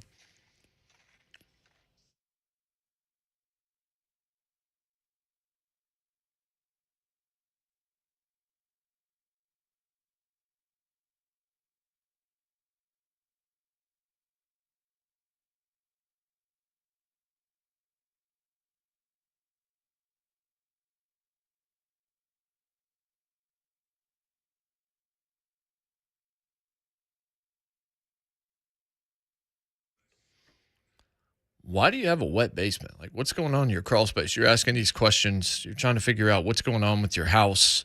United Structural Systems is going to give you the answers. 20,000 plus satisfied residential customers will tell you they're the go-to company when it comes to foundation repair and waterproofing. The wet basement and crawl space, you're not really sure about it. You know it's probably not good. Well, I promise you it's not. What it's doing to the life of your home, the value of your home, astronomical problems. And past that, 2/3 of the air you're breathing into your house comes directly from the crawl space. So you don't want to put up with this any longer. So what's the problem? Is it poor drainage? Is it a plumbing leak? Is it underwater pressure that's forcing some extra water into your basement? Is it surface water flooding over your walls? There's a lot of different things that could be going wrong here. The team at United Structural Systems, it's their job to find out why and then fix it. They'll give you the plan. They're going to tell you what's going on, then give you the plan to fix it. Then you tell them whether or not you want them to do the job. You're going to want to say yes to that. They finished the job completely, and you see their handiwork before you ever have to pay a dime. So you're going to know that you've been taken care of. Nothing to lose, everything to gain for your home. So call for that free estimate. Find out how much it's going to cost to fix from the people I trust. The telephone number is 615-227-2275. That's 227-2275. Or go online, of course, to USSTN.com. United Structural Systems.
I thank Steve Palazzolo for joining us.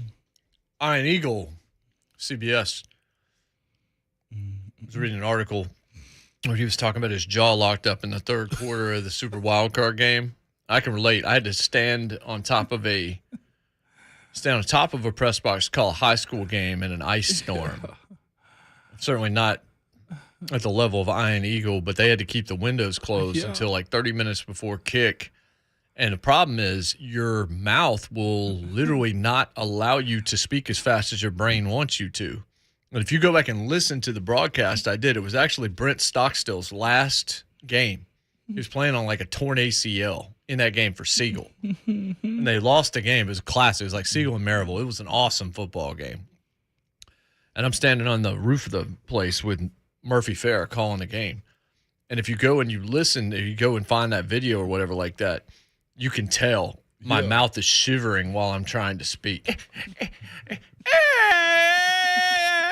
That didn't seem necessary at all. Man, locked you. I'm not trying to get sympathy. I'm just saying Iron Eagle was saying, look, that's the coldest environment we've ever done. And Well, that was the audio from the speak. game that I found, Jason. No. That would have been more like, I'm not going to do a sound I was about effect. to say, Right? do it. No. Oh, we have sound effects from you haven't even added to the soundboard yet. I got one from Moan from a couple days ago that's That will not go on the soundboard NSFW. because we can't use that one. Man, locked you. Show them your Cousin day card. Paxton. What's up, Pax?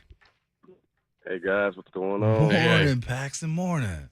Hey, so I just wanted to quickly get on and just talk a little about this playoff game this weekend. How excited I am! Have y'all been seeing the absolute brutal war going on Twitter right now between Titans and Bengals fans? I don't know if y'all paid attention to that. Oh yeah, I've seen it. So it's been some really, arrogant things being said from Bengals fans, and some things from Titans fans, and I've been kind of getting in the mix myself. I'm not gonna lie. One thing I want to point out that's kind of significant to me is this.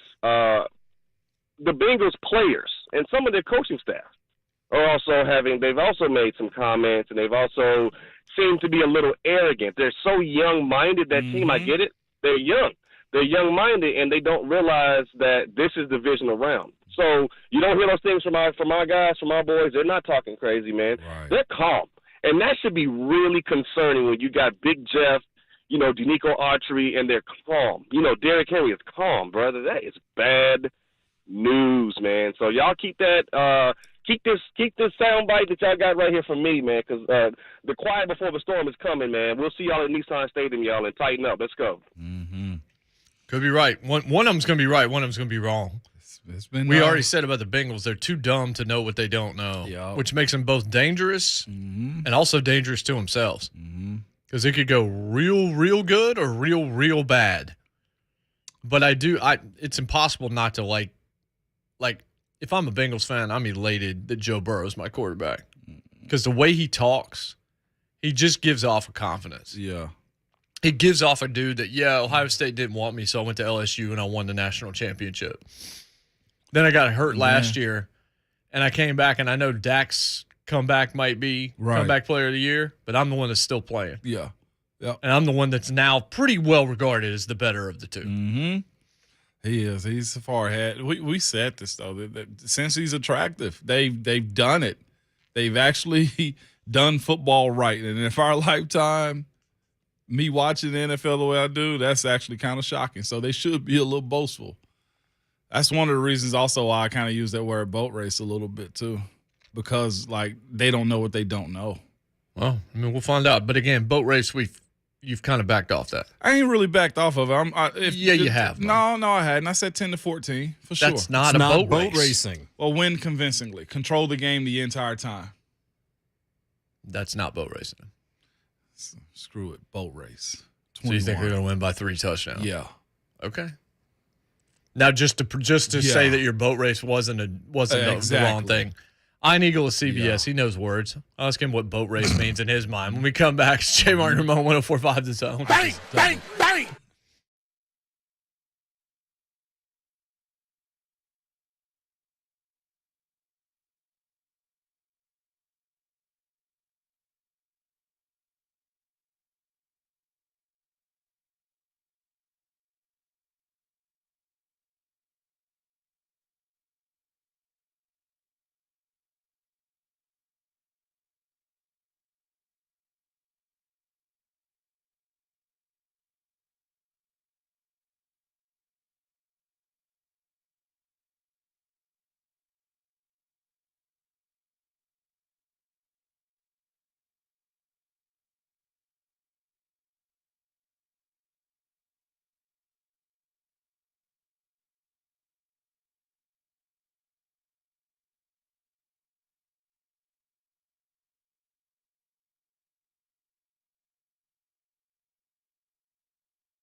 8:02, good morning. I'm Jonathan Schaefer. Derrick Henry, the King, spoke to the media yesterday. First time he had met with the media since before his Week 8 injury against the Colts. He was coy when asked if he will play Saturday against the Bengals. Do I expect to play? See how this week goes, and we'll see where I'm at on Saturday. Yeah, he's playing, no doubt about that. Bengals-Titans, 3:30 kickoff. Our coverage begins at 11 a.m. with the Lee Company countdown to kickoff. The Grizz fell at the Bucks, 126-114 last night, despite a great performance from John Morant. 33 points, 8 rebounds, 14 assists. Let's go to the ice. Winnipeg facing Nashville tonight at Bridgestone Arena. Puck drop at 7 o'clock. The Preds will attempt to break a 4-game losing streak. For all your foundation repair and waterproofing needs, visit USSTN.com. Breaking news at once on your home for the Titans and Vols. This is 104.5 The Zone.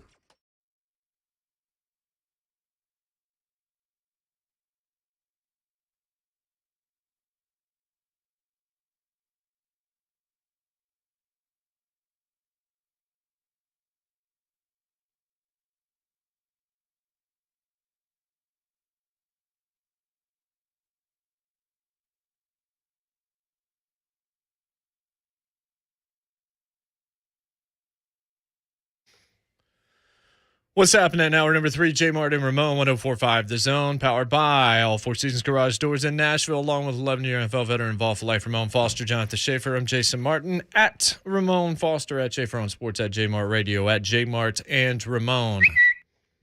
Tomorrow we'll talk to Mike Heath, voice of your Tennessee Titans. Next hour we'll talk to Coach Dave McGinnis, color analyst for your Tennessee Titans. Mac attack. Right now, we call him the GOAT, basically. We call him the best to do this. Our pal Ian Eagle is CBS on the line. He'll be on the call with Charles Davis on Saturday. Ian, how are you? Hey, good morning, guys. How you doing? We're doing good. So I saw the article, by the way, about the cold weather that you guys experienced, and you were wearing the Kurt Warner Jiffy Pop jacket on Saturday. And it reminded me of calling a high school game and standing on the roof in an ice storm and my mouth locking up in the second half. Like, there were words that I wanted to say that my mouth would not allow me to utter. So it seems like that's kind of what you and Charles experienced in Buffalo on Saturday. 100%. Third quarter, for whatever reason, I had fought it off, and then in the third quarter, I started shivering, and I thought to myself, all right, I can handle this. But once it made its way to my face, I had no other options. There were a couple of times I just cut my call off quicker and earlier than I normally would because I didn't think I would get the words out. So instead of giving the tackler on a specific play, I was like, you know what? I'm out. I'm good. He made the catch. That's all I need to say. Let me live to see another play. And then, you know, the strange part about it with the cold is you get like PTSD after the fact. You know, I came back to New Jersey where I live, and it's not even that cold here. And I walked out yesterday to grab lunch. I'm like, oh my goodness, I'll go back in. Let me get another layer. It's in my head. It psyched me out. So when I saw Nashville's going to be like 38, 37, normally your reaction would be, oh man, that's a bummer. Nashville? I'm psyched. I am pumped up for Nashville. Trust me. You also are psyched because, I don't know if you know this or not, but it appears like Derrick Henry's going to play because he spoke to the media yesterday. And you've been doing this for a minute. Usually injured players don't talk to the media. And the team's got a pep rally scheduled downtown with Mike Keith speaking and everything tomorrow night. Yeah. You're walking into a party, Ian. Like, the NFL draft a few years ago showed what Nashville can do. This city really, really appears ready to turn out. Yeah, it's pretty amazing the timing of all this. When the injury takes place, it was thrown out there that you never know. He could be back for the playoffs. But at that point, that's not what you're focusing in on. You just want the team to get through that next wave of games, find a rhythm. And they did, with Deontay Foreman stepping forward, with Dontrell Hilliard taking on responsibility. I think Mike Vrabel's the coach of the year in the NFL, the way he weathered that. But now that you're on the other side of it and it's the playoffs and you get a bye week, the only team to get that for the postseason now as it's set up in the AFC, Green Bay, and the NFC, you buy a little extra time. And pretty amazing that this is all coming together the way that it is, with Derrick Henry let's face it, if he's in there, it's still Derrick Henry. No matter what he brings to the party, the presence is a factor, and he is a game changer. This is not just any other running back. This is the guy that was on pace to win the MVP award. He was having that outstanding a season. So to me, this is one of the biggest stories in the NFL this weekend. And that's where I was going to go with you next, Ian. The idea that both of these cities starving for attention, starving for respect. You got the Titans who are, they weathered the storm to get the number 1 overall seed. Derrick Henry's back. And then you got the young Gunners out of Cincinnati who've just been boastful. They got young Joe Burrow that said, look, what we did this past year, that's the baseline for us. So you got a little bit of cockiness on both sides. Like you got to be up for these games and covering this call of these two teams. No doubt. And with Joe Burrow, I can tell you in our production meetings with him, the perception when someone is really confident, borderline cocky, is usually a negative connotation. Mm-hmm. But when you meet with him, you don't walk away feeling that way. It's just natural to who he is. So when you hear the term swag, that someone's got that, it's real. And he's not trying to be someone else. He's not saying all the things that he thinks a successful starting quarterback in the NFL would say. There's a reason why guys have gravitated towards him and why he's done what he's done at LSU in a very short period of time there and becoming a cult hero in that part of the country for winning a national championship. And now his brief stay in Cincinnati. Sky's the limit. He's got that it factor. That's real, and this is a really confident group. They believe they can do some magical things in this postseason. I've had them quite a bit this year, so I've seen different stages of their season. Early on, I had them on radio. They played basically a rock fight with Jacksonville that eventually went Cincinnati's way. And then later on television, I had them a bunch of times, and during some really high times and a couple of moments where it wasn't quite clicking against the Chargers in particular. But he's never wavered in who he is, and I respect that a lot. I've talked to all of these quarterbacks now over the last 23 years doing the NFL, and it's fortunate that we get that time with them in the production meetings. You can tell which guys are trying to figure it out and which guys just have it naturally. He's the latter. Yeah, and that's so interesting about him. And one guy that he has that is very natural, JMart Chase. Watching the lineup or watching the game and the stat line between him and, honestly, AJ, I'll throw another guy out there. I think Julio could become something this postseason that he hasn't been all year. Those three guys, to me, I'm watching the most this weekend. Aside from, what Derrick Henry does, it's got to be exciting to know that at any point in time, you guys will be announcing a home run into the end zone with those three dudes in this game. Oh, it's a play-by-play man's dream. Those 80-yard slants, catch and run, go the distance. That, to me, is what a play-by-play guy looks forward to because it's the building of the call. It could be just a normal play. It could be a 10-yard play, or it could turn into something much bigger than that. And you're right. All three of them have the ability to do it. It's interesting. In our production call yesterday with Tennessee, Evan Washburn, Charles Davis, myself, we had Kevin Byard on, and Kevin's great. He's great to talk to. He brings a lot of energy. He's brutally honest. And he's really one of the better guys to deal with in that situation. And we asked him about Chase, and is there somebody that you can compare him to? His body type's a little different, and he didn't want to just go and say, oh, he's this, but he said he does have A.J. Brown-type characteristics. And the thing that he mentioned is what you just nailed, Ramon, that he could catch it and then just go. Right. Forever, and you can't do anything about it. He gets it in stride, and he's so dangerous. I've had a few games where he has had some remarkable catches, and he's had some boneheaded plays. He had one where the ball hit him, should have caught it. He pops it up in the air, and it gets intercepted against the Chargers in a bang-bang play that really affected the game and gave the Chargers some momentum. So he still is a rookie. We have to recognize that. And everything you said about Julio Jones, look, this could be a sleeping giant. This could be one of those playoff stories that emerge that you forget about what even happened during the regular season with all the injuries and what have you. And if Julio becomes a hero in the playoffs, that's what Titans fans are going to remember. Joe Burrow is a smart player. If you've ever heard him talk, you know that about him. He's a very heady player, and you have to be to play that position at the highest level. How cognizant do you think he is, Ian, of the front four for Tennessee and his offensive line, and what on paper, what could be a mismatch to where he's going to be off his throwing platform early and often in the game? Yeah, legitimate question. I think they're well aware of the improvement that we've seen from Tennessee, and even talking to Kevin. Kevin was very diplomatic in past conversations. He's not about me, me, me. He is about we. And ultimately, I think there was an acknowledgement that collectively they didn't do the things that they needed to do in the previous year defensively.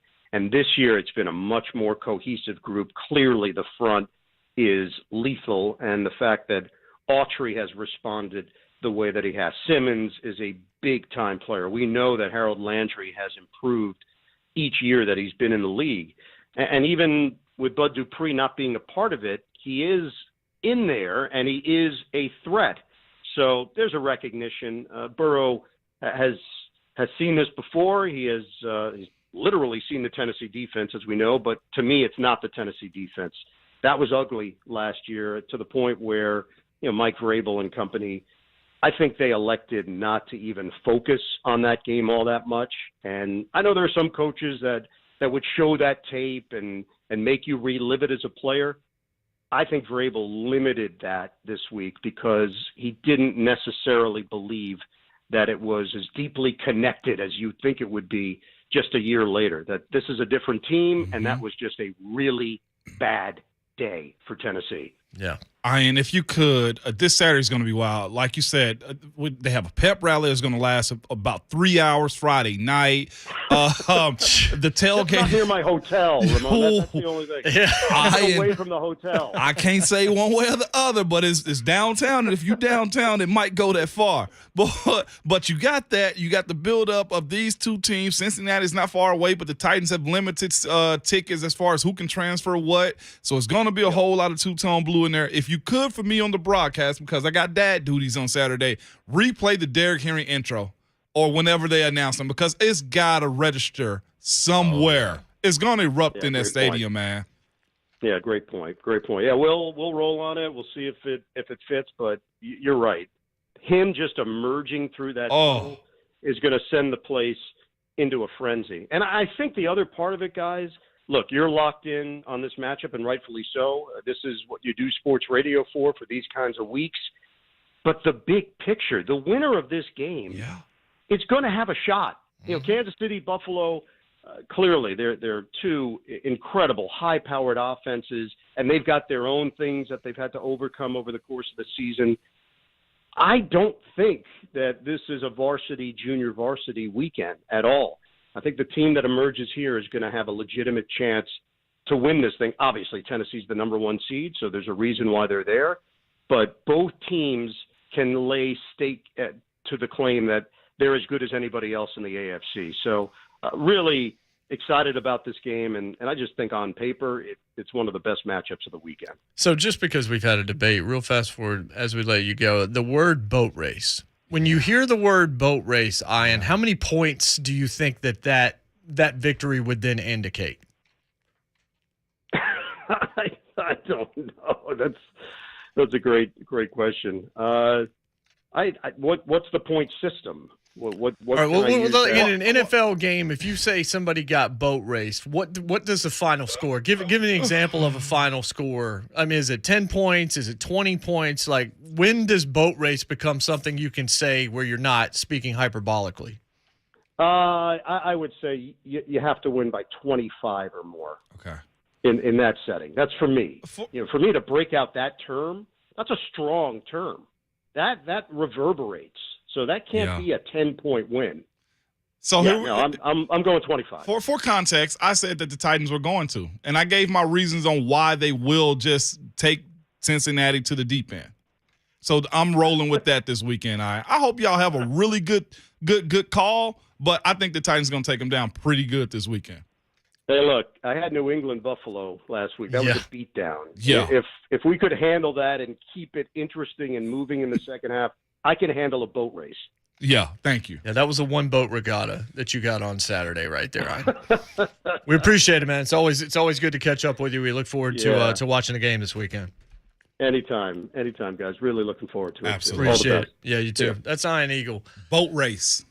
You said 10-14 You're 2 days ago. No, you know what? And that's Screw what it. you meant. Screw it. And then you said, I'm leaning in. 21. I'm leaning in. Oh, you're going to give a new score, a new final prediction now? I'm keeping it. Whatever. 33 points on this team. Boat race. Book it. I said What's it. hilarious? If they win by 1 or they win by 100, it's still a boat race because it's Cincy and it's divisional and it's AFC Championship. You finally got to it. You finally Yeah. got to it. Quiet part finally came out there, Ramon. You mock the Browns. You meme them. They're terrible. You call them Ravens. the summertime Super Bowl. Yup. The Ravens, the best thing I've ever said, I've never been a better friend to you than when I suggested the Ravens are going to miss the playoffs before the season. Got my rat bird And now picture. the Bengals are going to get beat by 70 just because they're the Bengals. 1 point or 100, it's a boat race because it's them and it's at home with the Titans.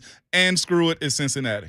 I do not think those words mean what you think they mean. When we come back, Dan Horde, play-by-play for the Cincinnati Bengals, and we'll tell him exactly what Moan thinks of his Bengals. He knows. JMart and Ramon, 104.5 The Zone. Hey.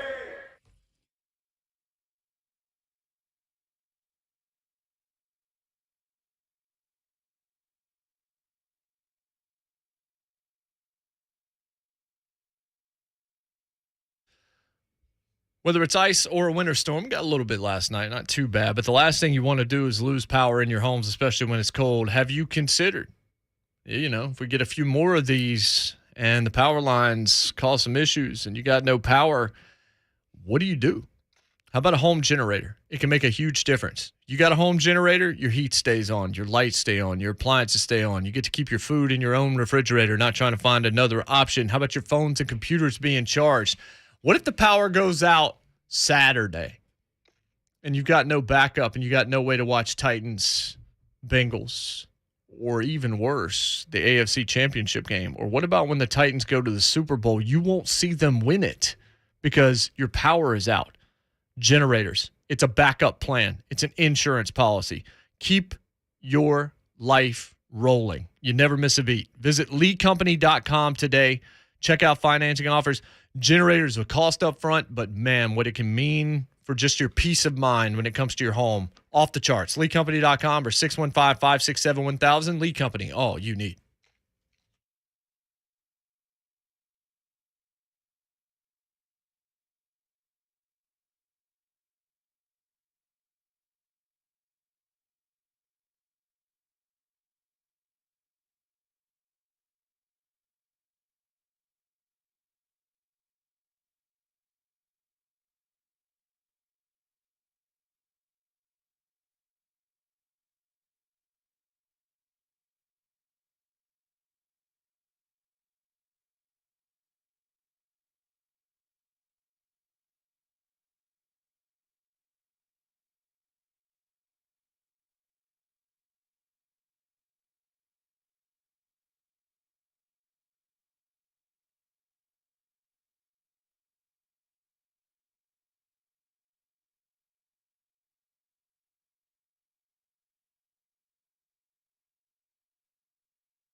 There will be no excuses made. At least we hope not. Like we said yesterday, I don't care whoever's winning these games. Obviously, you care who wins. But can we not have it be because of officiating? Well, they got Bogert out. At least we got Bogert out.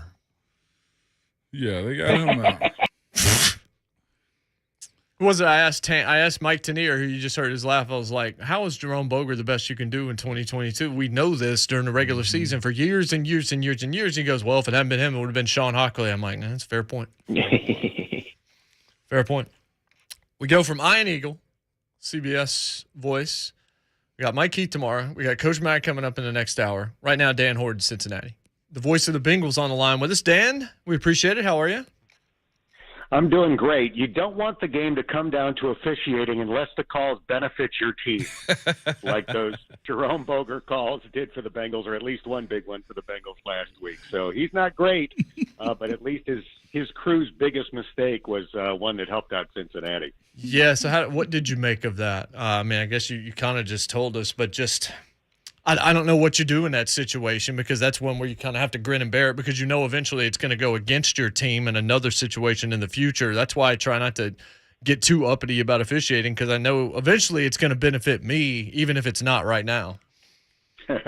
Yeah, the thing about the call last week, so you've got the whistle that gets blown seconds before Tyler Boyd catches a touchdown pass in the back of the end zone. I don't think the whistle influenced the play. I don't think the Raiders' defensive backs stopped covering him. I mean, the whistle was blown a split second before he caught the ball, so I really don't think it impacted the play. Having said that, by the letter of the law, you know, the NFL rule book, the play should have been redone. Now, it was going to be 3rd down and 4 in the red zone. It's not like the Bengals had no chance of converting on the next play. But, again, by the letter of the law, the Bengals caught a break.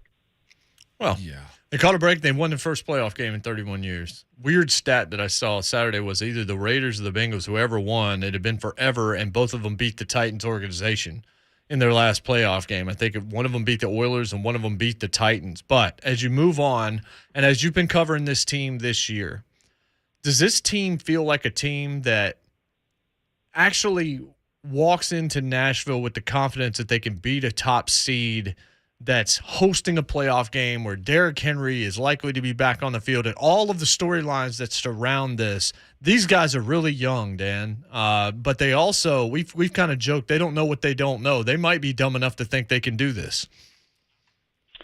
Yeah, I think there's some truth to that, and I think it's driven by Joe Burrow. I mean, Joe Burrow is just so confident without, at least in my opinion, being cocky about it. I mean, he's cool without trying to be cool. That confidence stems from him. It's changed the organization from the first day that he arrived as the number 1 pick in the draft in 2020. He instantly brought that it factor where this guy is going to take us to places we haven't been in a long time, and it hasn't taken him long to do it. So as far as that goes, you know, going this way in a long time, there's been a few coaches have been talking about as far as coach of the year. Zach Taylor has actually been in that conversation also. And you got to look at, you know, his 3 years he's had so far, 2-14, 4-11, and now 10-7 and winning the AFC North.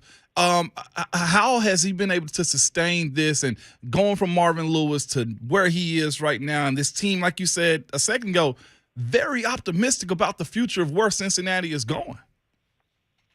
Well, he's done a great job. If he's not the coach of the year, I'm guessing it's Mike Vrabel. So you got the two guys going head-to-head on Saturday in Nashville. You know, Zach had to do a rebuild. They had to get rid of some of the older guys that had done a nice job in Cincinnati, going to the playoffs 5 straight times from 2011 to 2015, but their best days were behind them, beginning with Andy Dalton. And as a result, as they did that rebuild, it got ugly for a couple of years, particularly that 2-14 season. But sometimes rock bottom turns out to be the best thing for the organization. They wound up with the number 1 pick in the draft in a year where Joe Burrow was available. I mean, sometimes these teams, they get the number 1 draft pick, they get their quarterback of the future, and he doesn't pan out. Look at Cleveland right now in the same division as the Bengals.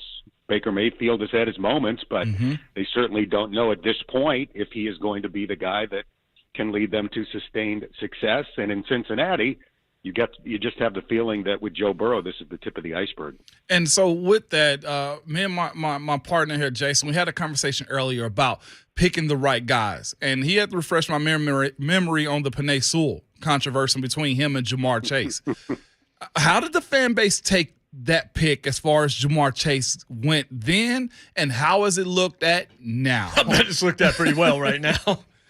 Yeah. Can I raise my hand and admit that I was one of the morons that was banging the table for Penei Sewell? I think we all were. We all were. After well, not everybody here, but it was a civil war in Cincinnati. It was split down the middle. You were either Team Chase or Team Sewell. There was very little room in between. I mean, people were making, impassioned cases on either side.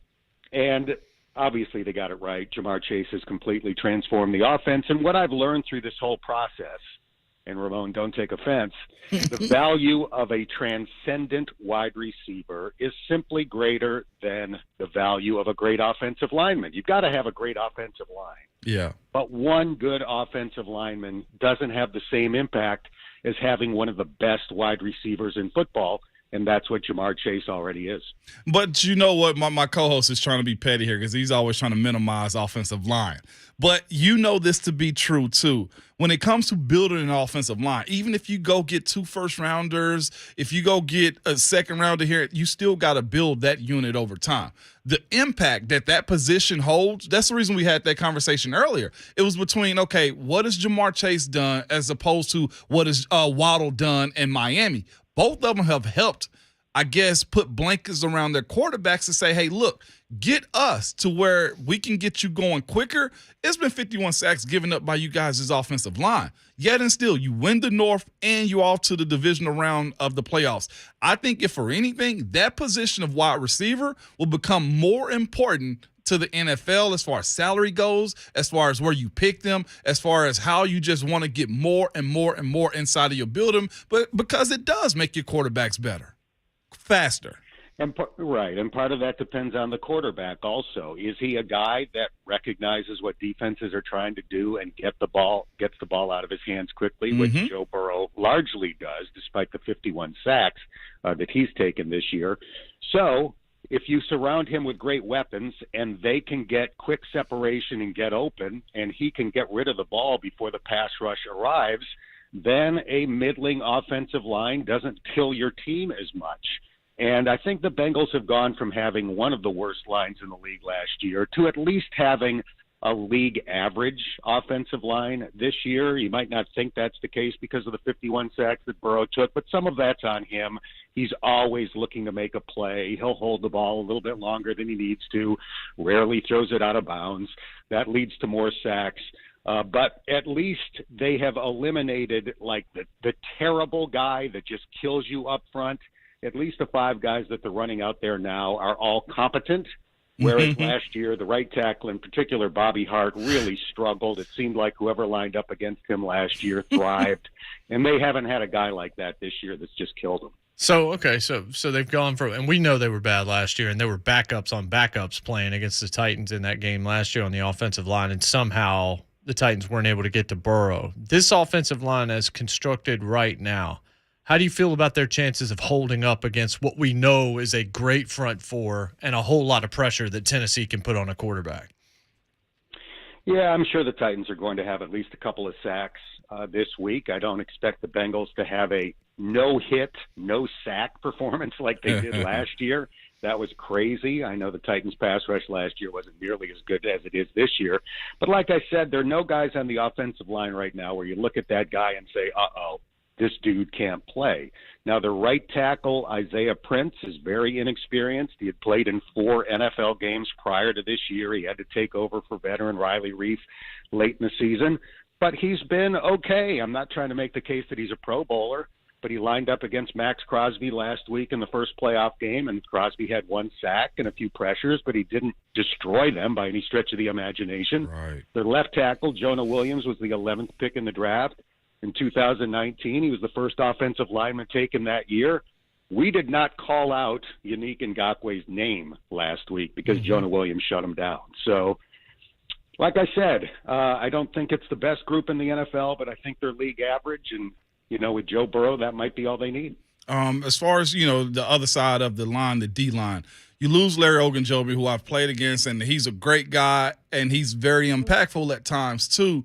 What's going to be the supplement for him this week as far as his absence? It's a big loss because he is the disruptor on the defensive line, at least in the middle. I mean, Trey Hendricks had a phenomenal year on the outside. So that's a big loss. Now, they've been mostly rotating 3 tackles this year, DJ Reader, who's their best run stopper, and B.J. Hill, who's been a great pickup. They got him in a trade with the Giants just before the season began. I didn't know that much about him. He's played extremely well. Mm-hmm. What they don't have now, because of the loss of Ogunjobi, is that third guy. So Josh Tupou is a possibility, but he's been battling a knee injury. He was limited at practice yesterday. They just picked up Zach Kerr off the Cardinals practice squad, 8-year vet, 335 pounds, immediately goes to the active roster. I mean, can he join the team on a Wednesday and help you on a Saturday in a playoff game? Maybe as a 335-pound defensive tackle. Obviously, his role isn't that complex. It's to clog the middle and stop the run. So we'll see, but I do think that's a real question mark going into the game. Dan, what has Mike Hilton meant for that secondary, the leadership, and a guy that's coming from success, a guy that's been with a team that has built it and done it the right way, now being a part of that defensive back room? He's been a huge addition, number one, because he's an excellent player. He's one of the best slot corners in the NFL. But he's brought a level of, the defensive backs holding each other accountable to that room. He brought this defensive back, chart to the defensive back room in training camp where they graded each other and, fined each other for loafing at practice and stuff like that. They didn't have that guy before him, so I think that's made a big difference. And the point you made about adding a guy who'd been in a winning franchise and had appeared in multiple playoff games before, they did that with a lot of their defensive free agent additions. So Von Bell, a lot of playoff games with the Saints. Trey Hendrickson, a lot of playoff games with the Saints. Mike Hilton, obviously, a lot of playoff games with the Steelers. They got a bunch of those guys that have given this team playoff experience. So people look at the Bengals and they say, well, geez, these guys hadn't even been in the playoffs since 2015. Well, that's not really true because of a lot of the guys they added in free agency. One guy that's going to be playing this weekend that hasn't been playing, and I know the conversations in Cincinnati have to be surrounded around this guy, Derrick Henry. Does it mean much to you guys as far as him being available, being out there? I don't know if he's going to be on a pitch count or what, but you got to acknowledge that, his home run threat and his ability to just chip away at the rock is something that Cincinnati's got to be aware of, considering, again, the D-line aspect of depth for Cincinnati. Yeah, that's the number one topic of conversation in Cincinnati this week. How the heck do you stop that guy? And what I've been pointing out to Bengals fans is a few weeks ago, JMart Chase had this 72-yard touchdown catch against the Ravens where he caught the ball 10 yards downfield, seemingly surrounded by 5 or 6 guys, and he just runs away from the entire team. It's one of the most memorable highlights of the NFL season, I think. On that play, JMart Chase hit 21.7 miles an hour, according to Next Gen Stats. Derrick Henry at 250 pounds topped that against Buffalo, hitting 21.8. So JMart Chase looked like he was, running at a different level from the entire Baltimore Ravens defense, and that wasn't even as fast as Derrick Henry hit against Buffalo. So, there's no genetic freak like him in the NFL. I wish he needed one more week to recover from his foot injury, but that's not going to be the case. We'll see if the Bengals can do a reasonably good job of slowing him down. So obviously living in this city, we've seen, a 2-win team that's had to draft a quarterback in the top couple of picks. And now you're seeing where they are now. And we're kind of walking around the city and we're seeing the fervor and we're hearing it certainly on our airwaves. Dan, you've been in a city that's experienced a ton of futility that just has been it's been disappointing to be a Bengals fan. What is the city like right now? What's the hope level? What's the enthusiasm level? How is Cincinnati reacting to the fact that the Bengals have a team with staying power? They're over the moon, and it's interesting because I started doing the games in 2011, and they went to the playoffs my first 5 years as the announcer, so they were having a lot of success. in a very difficult division. But going into those playoff games every year, there was always a little bit of a sense of dread that, yeah, it's been great, but they're probably not good enough to win this game. You always felt that, as good as Andy Dalton was in getting them to the playoffs, he was limited enough that it might limit their ceiling. There's none of that feeling anymore with Joe Burrow. There was no sense of dread at all last week.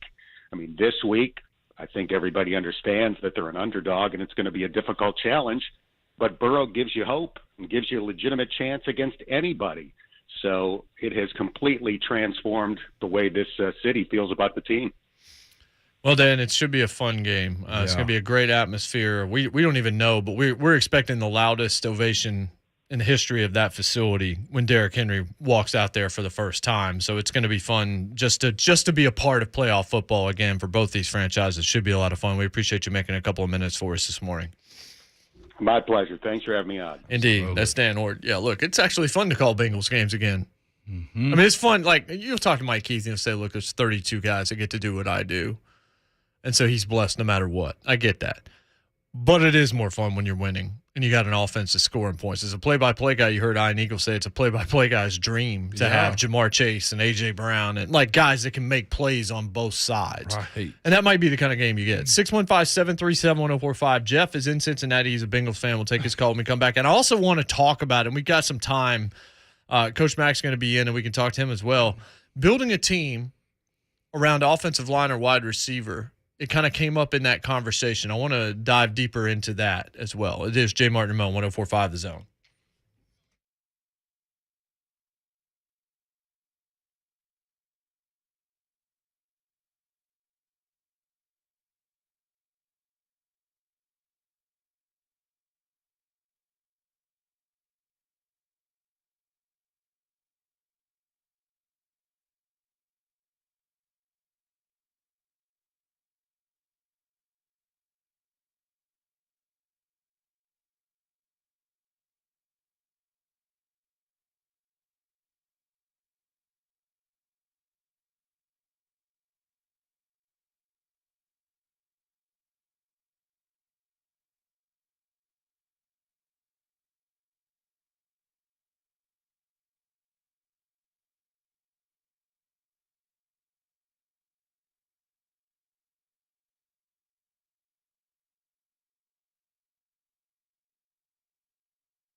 Titans going to look to sabotage Joe Burrow a little bit on Saturday by getting after him.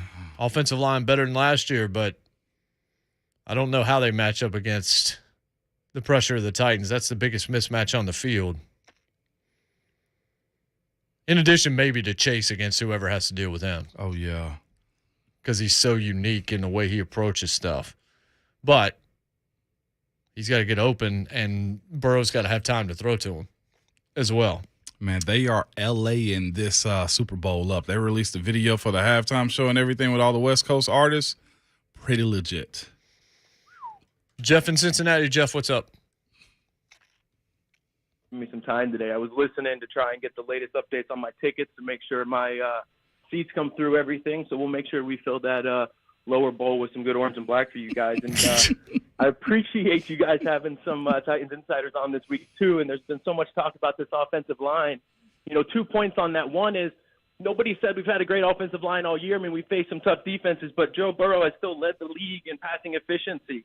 And whether or not he's able to battle that this week, I guess, is going to be the key. But it's nothing new for this Bengals team. They battled the offensive line struggles all year, but Joe's continued to perform. And that's kind of where I think the biggest mismatch is. You guys just mentioned it. Who's going to cover the secondary for the Bengals from the Titans team? Because you guys, correct me if I'm wrong, against wide receivers, 31st against wide receiver yards, 28th against touchdowns, 31st against receptions. I mean, it's not been a strong secondary. We just watched Houston light them up. Now you're facing the first team ever with 2 wide receivers for 1,000 yards under the age of 25. You've got Tyler Boyd, who broke every record Larry Fitzgerald set at Pittsburgh, lining up at the 3 spot. And then we've talked a little bit about Mixon. The man's a great receiver out of the backfield, something maybe he can educate your king on. And, I think there's a lot out there in the secondary that's really not even been talked about, that there's whether or not he gets sacked, the league leading like he has, he's still been able to deliver the ball downfield. And I just feel there hasn't been a lot of light shed on that. Thank you, Jeff. Jeff with a cold. This is the delicious dish. Jeff with a cold drive-by. You no longer get to talk. Oh-wee. This is... Let's go ahead and save that call just in case the Titans secondary shuts them down. Oh, Joe got to get it out quick because he's got no protection. You're right. I get it. You can... See, and what people don't realize is that Jason just put Jeff on hold so Jeff can listen to us.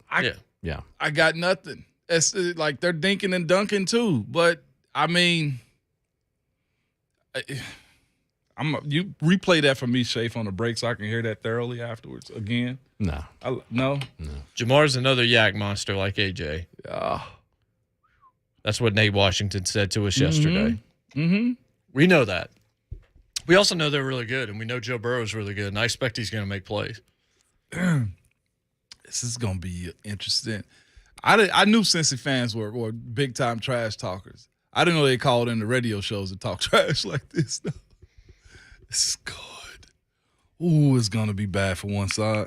Coach B is in Nashville. Coach, what's up? Coach, you with us? Hey, what's going on, fellas? Hey. What's going on? Good morning. Man, look here, man. We're going to forget them Cincinnati fans. Man, we ain't studying them right now. All right, look, this game going to come down to this right here. One, Kevin Byard. KB got to do his thing in the secondary. Whether he got to double chase or come down and pop Mixon, he going to have to play a big part. Mm-hmm. We all know the pass rush. That's going to play a big part. All right, we get that. Julio Jones going to have to play a big part. He's going to have to earn his money this week because he ain't done it so far. So now would be a good time to step his game up too. Mm-hmm. My last one is Vrabel. This game is going to come down to Vrabel's coaches. I want y'all to think about something. When Vrabel plays the teams that he's not supposed to beat, like your Kansas Cities and New England's with Tom Brady, his coaching is unfreaking believable. He goes all out. He brings that swag as a coach. He's going to have to do that this weekend. We need Vrabel and the coaching staff to have the swag on the sideline. Be aggressive. Don't do no boneheaded stuff. Stick to the game plan.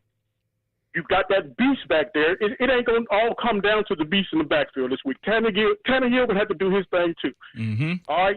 But Henry is a good weapon to have back here. If he just coaches like he coaches against New England and Kansas City and the Rams, man, this game shouldn't even really be close. This game should be 17-point difference. Minimum. They are that much better than Cincinnati. I don't care who they got back there. Joe Burrow, he cool. Chase, I love him to death. But, man, they ain't on the Titans level, man. Everybody keep disrespecting the Titans, talking about they're the weakest number 1 seed and all this and all that. Man, look here. They're going to come down to Nashville this week. They're going to get that smoke, and it's going to change everybody's perspective. Watch how many people jump on the bandwagon after they beat the Bengals. Oh, the Titans going to be the Super Bowl team. Man, we don't need y'all. Keep hating, man. Tighten up. Let's go. Tell them, Coach B. All right, Coach. And that's the bottom line because Stone Cold said so.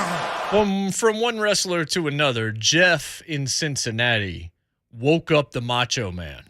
Oh, Macho Man Todd Titan wants to respond to off Jeff. of IR. So we welcome him in without his entrance music. Macho Man Todd Titan, on. what have you to say for Jeff?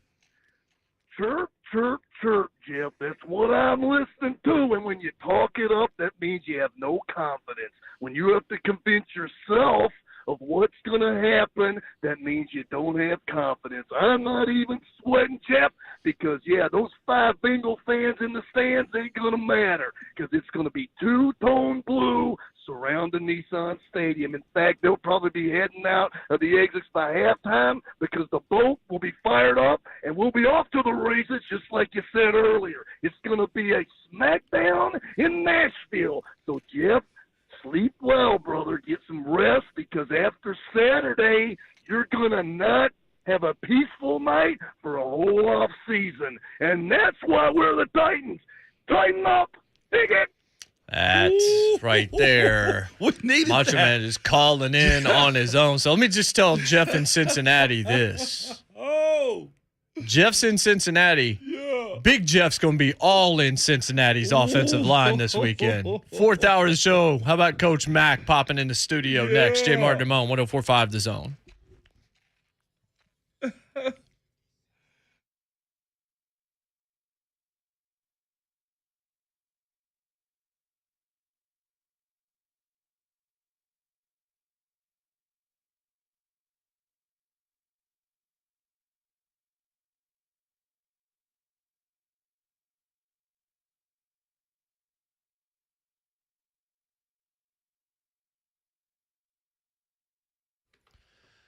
Hey, are you tired of not being allowed to paint your own living room? Maybe you want to have pets and you just can't right now. You could repair or upgrade things yourself, but instead you got to submit requests that take forever to be answered. All this is what happens when you have to rent. Instead of sending your monthly payments to your landlord's pocketbook, why don't you put them to work for you and your dream home? Now, buying a home, I know it's a big decision. It can be really easy to get overwhelmed, not really know where you should start, but luckily you're not alone. Everybody's in this same boat. Talking with a mortgage expert can help get you on the right track, help you understand the process, and give you the plan that utilizes your best options. As the Southeast's leading mortgage lender, my friends at Mortgage Investors Group are here to help you get not just any loan, but your loan, the right home loan. Our team of mortgage experts cares. They're committed to helping you close on time, structure things right, and realize those dreams. Let MIG work for you. Go to migonline.com. That's migonline.com. Find the office nearest you. Get the advice you need to get you started. Or text the 3 letters MIG to 31399. That's MIG to 31399 to get pre-qualified. It's Mortgage Investors Group, the right home loan. Equal housing lender, license number 109111.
9:03, good morning. I'm Jonathan Schaefer. Derrick Henry spoke to the media yesterday. It was the first time he had met with the media since before his Week 8 injury against the Indianapolis Colts.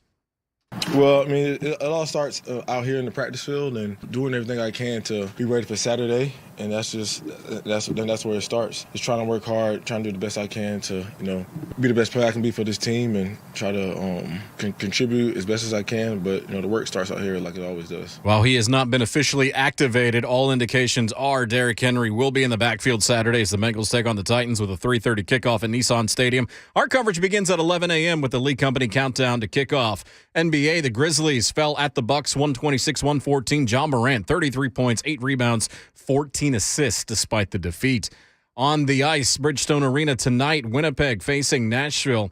Puck drop at 7 o'clock. The Preds attempting to break a 4-game losing streak. College football, Stetson Bennett said yesterday he will return to Georgia for a final season. Meanwhile, the QB he replaced, JT Daniels, and a wide receiver for Georgia, Jermaine Burton, both entered the transfer portal. For all your foundation repair and waterproofing needs, visit USSTN.com. Breaking news at once on your home for the Titans and Vols. This is 104.5 The Zone.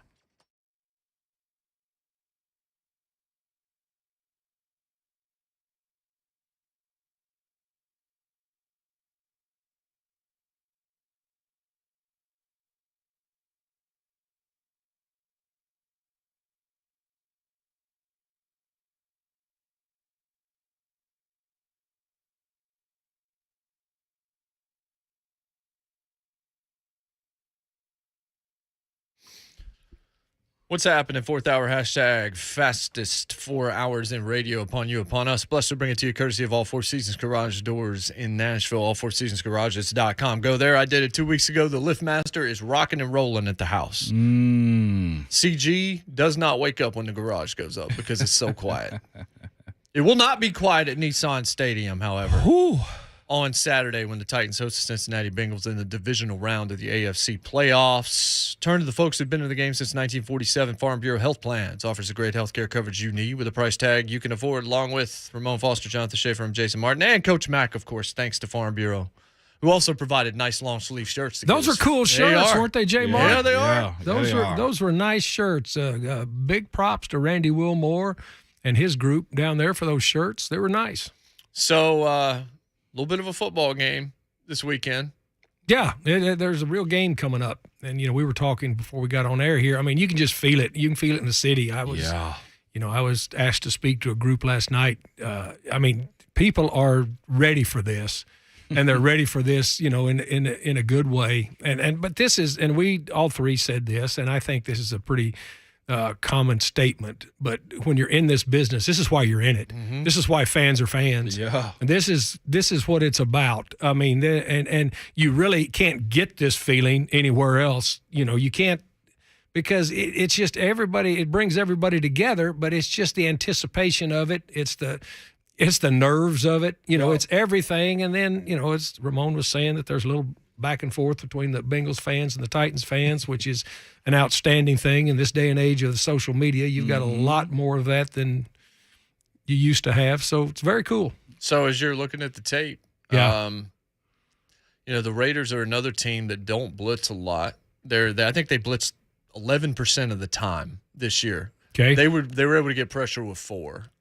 Tennessee likes to get pressure with 4. They'll pressure more often, and maybe they'll change things up. But the key to this game, obviously, is making Burrow uncomfortable, finding a way to keep his receivers from making you pay down the field. And that's the matchup we've been talking about all week, is the defensive front in particular against their O-line and trying to get to Burrow, which you couldn't do in the regular season last year. Well, they may not be. Here's the thing, and here's what Zach Taylor will do. He knows what this front is. Yeah. He's going to get the ball out quick. And so he's going to spread it out and get the ball out quick. The big problem with that last game, and I don't want to, belabor that point because Mike Vrabel had the same thoughts that I did when I went back and watched it. It makes you want to puke. Is the fact that in that game, first of all, they weren't as settled into what they were doing offensively as they are now. You can watch this season chronologically with the tape. When you go back and watch it, and you can start to see when Zach Taylor is putting it more and more in Burrow's hands. Because early on he was still protecting him. He was protecting him last season. He's not now. It's evolved into that, but he's going to spread it out and get it out of his hands quick. So the front still has to get rush and push, but now they're going to have to start matching hands. They're going to have to match hands. They're going to have to be able to knock it down. Because Zach Taylor is smart enough to know that if you want to go through a 60 play stretch and expect his offensive line one-on-one to match up and block this defensive front, they're not going to do it. So he's going to help them. So as far as, their side of protection, there's a guy, Trey Hendrickson. I remember him with the Saints. He was a young guy then, but now here we are. He's the vet. Broke their season sack record at 14 when you have some really good guys like Carlos Dunlap and Geno Atkins. They've had some dudes, okay? And here he is. How do you neutralize a guy like him too, Mac? And what have you seen on him so far? Well, he's not going to be sacking the quarterback if you're running the ball. I mean, there we go. Yeah, and that's the key. And the other thing about this defensive front, and Hubbard's got sacks. They've got sacks because of this. Most of the time, when you watch, especially in this last 6 weeks, they've been playing with a pretty good spread as far as separation of score.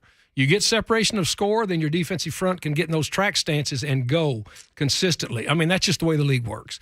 And so what's going to have to happen is, regardless of who we have carrying it, and the Titans have never, even when the Titans lost Henry, at Indy, they never strayed from their DNA. Right. They figured out a way to continue their DNA. You look at the numbers. You look at the number of 8-man fronts they faced since Henry went down. It's still the same because people understand, what the Titans are.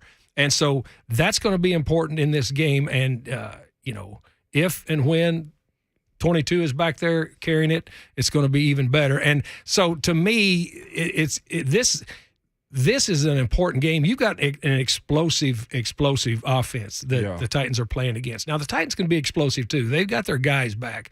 But always in the playoffs, it always gets down to the physicality and of your defense and if you're able to impose your will with the run game. Mm-hmm. Matt, one thing that Cincinnati dismisses a lot. We've had a few people on, from Cincinnati, been around Cincinnati. And the one thing they dismiss is the sacks. They say, screw the sacks. The sacks don't matter. Look at where we are still. So with that being said, if you're a smart team and the Titans have a smart defense and some veteran players, they got to be a little bit more strategic this week on how to approach him, because the one thing that he's done that they always say, Joe's going to get rid of the ball fast. Hands up. He's gotten used to that because he got hit so hard last year, got knocked out of the season. Now he's been hit 51 times this year. So I'd say you got to match hands and match hands up front. You're going to have to be able to do that. The other thing that's going to be very important as we're talking Titans defense against Bengals, you got to spot tackle, because if the ball comes out quick, then you've got to spot tackle, because run after catch is huge with every one of their receivers. Mm-hmm. It's really big. And the way they deploy them, it's going to be really important if you really want to watch the technical part of this football game. Watch the splits early on for their offense. And you're going to be able to tell by their splits pretty much how quick that ball's coming out, because the tighter the splits, then the more rubs that are going to come, and also the quicker releases come, where you get those switch releases and those spot throws. You got to spot tackle. So the one thing behind that, though, Mac, if you could just explain it to them, like they get the ball out quick in space, what does that mean for their receivers? They're going to make plays down the field, though, right, Mac? Giving the ball to the athletes in space is what they can afford this week. Well, that's what they do. I mean, that's where they are. I think if you just look at them without even knowing what the numbers are, when you watch tape, you can see they are big yards after catch people. Yeah. I mean, they and everybody that they throw it to has that ability. And including Mixon, including their back, because of the receivers and because of Jamar Chase and because of Joe Burrow, you kind of lose track of, if you don't dig into it, the other people they have. But they've got, Higgins is a big dude. Mm-hmm. I mean, this is a 6'4". big, yeah, thank you. He's a big combat catch dude that can move after the catch. And so it's those hidden yardage, those yards after catch that are so important in a game like this, because when the playoffs, every play is magnified. Every play is magnified. And so, as I say, spot tackling is going to be a big, big part of being able to defend this group, because it goes without saying you can't let the ball go over your head. Right. What do you always say defensively? The ball travels further and faster through the air than it does on the ground. If it goes over your head, only one guy can play, the other 10 can't. And so you've got to be able to spot tackle these throws. How close do you think this game's going to be? Well, I think it'll be a close game. It's going to be a very close game. I don't. Yeah, well, I mean, but I'm not playing either. No, well, I'm not either. But I just the way that both of these teams have gotten here, and the fact that both of these teams are fairly healthy now. I mean, I think it's going to be a close game. Yeah. One more quick one, just because I didn't know this, but you know Zach Taylor very well. Tell us, nobody ever talks about him and his teams, in the divisional round of the playoffs. And I feel like Vrabel's coach of the year, but I feel like Taylor's probably in that discussion if you want to put somebody else there. So tell us what we don't know about Zach Taylor and what he's done over the last couple of years. Well, I mean, he comes from a football family. I mean, his dad was a great safety for the Oklahoma Sooners. His dad and I coached together at Kansas State. That's where I started knowing it. But he was coaching Ryan Tannehill. He was a graduate assistant. At Texas A&M when Tannehill was there, and then he was at Miami, all right, with him. And so, I mean, he comes from a football family, and so it's in his nature. And his brother Press, Press Taylor is at Indy, is a very smart, bright, up and coming, offensive guy too. And so, I mean, he understands football, but he understands it the right way. He's not a that was kind of out of character for him, and I think well deserved. Going to the bars in Cincinnati and giving game balls to the fans because they've been starved there for so long. But he gets it. I mean, he comes from a very well grounded family. He's a football family, and so he gets it. What animal / ranch analogy should we be on the lookout for Saturday I don't know, JMart. That comes out organically. I mean, I know it's a natural thing. I don't plan my outbursts. They just come. That's the best thing about it, man. Oh yeah, I mean, we're hoping for armadillo. It's all organic. I think it's Ford over armadillo. I think that's where we're going. Yep. I get. If you've ever run over an armadillo, Shave, I have. Okay, you got to understand they do a little more damage than a rooster.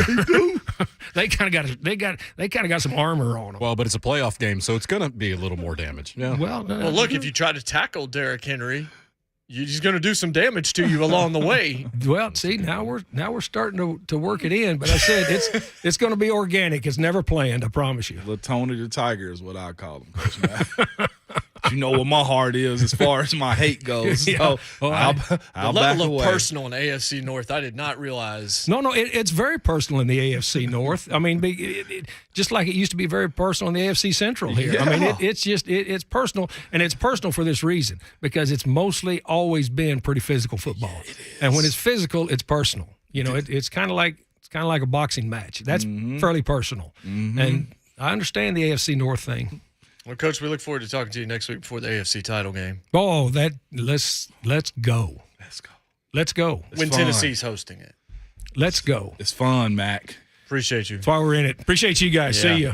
615-737-1045, JMart Ramon, 1045 The Zone.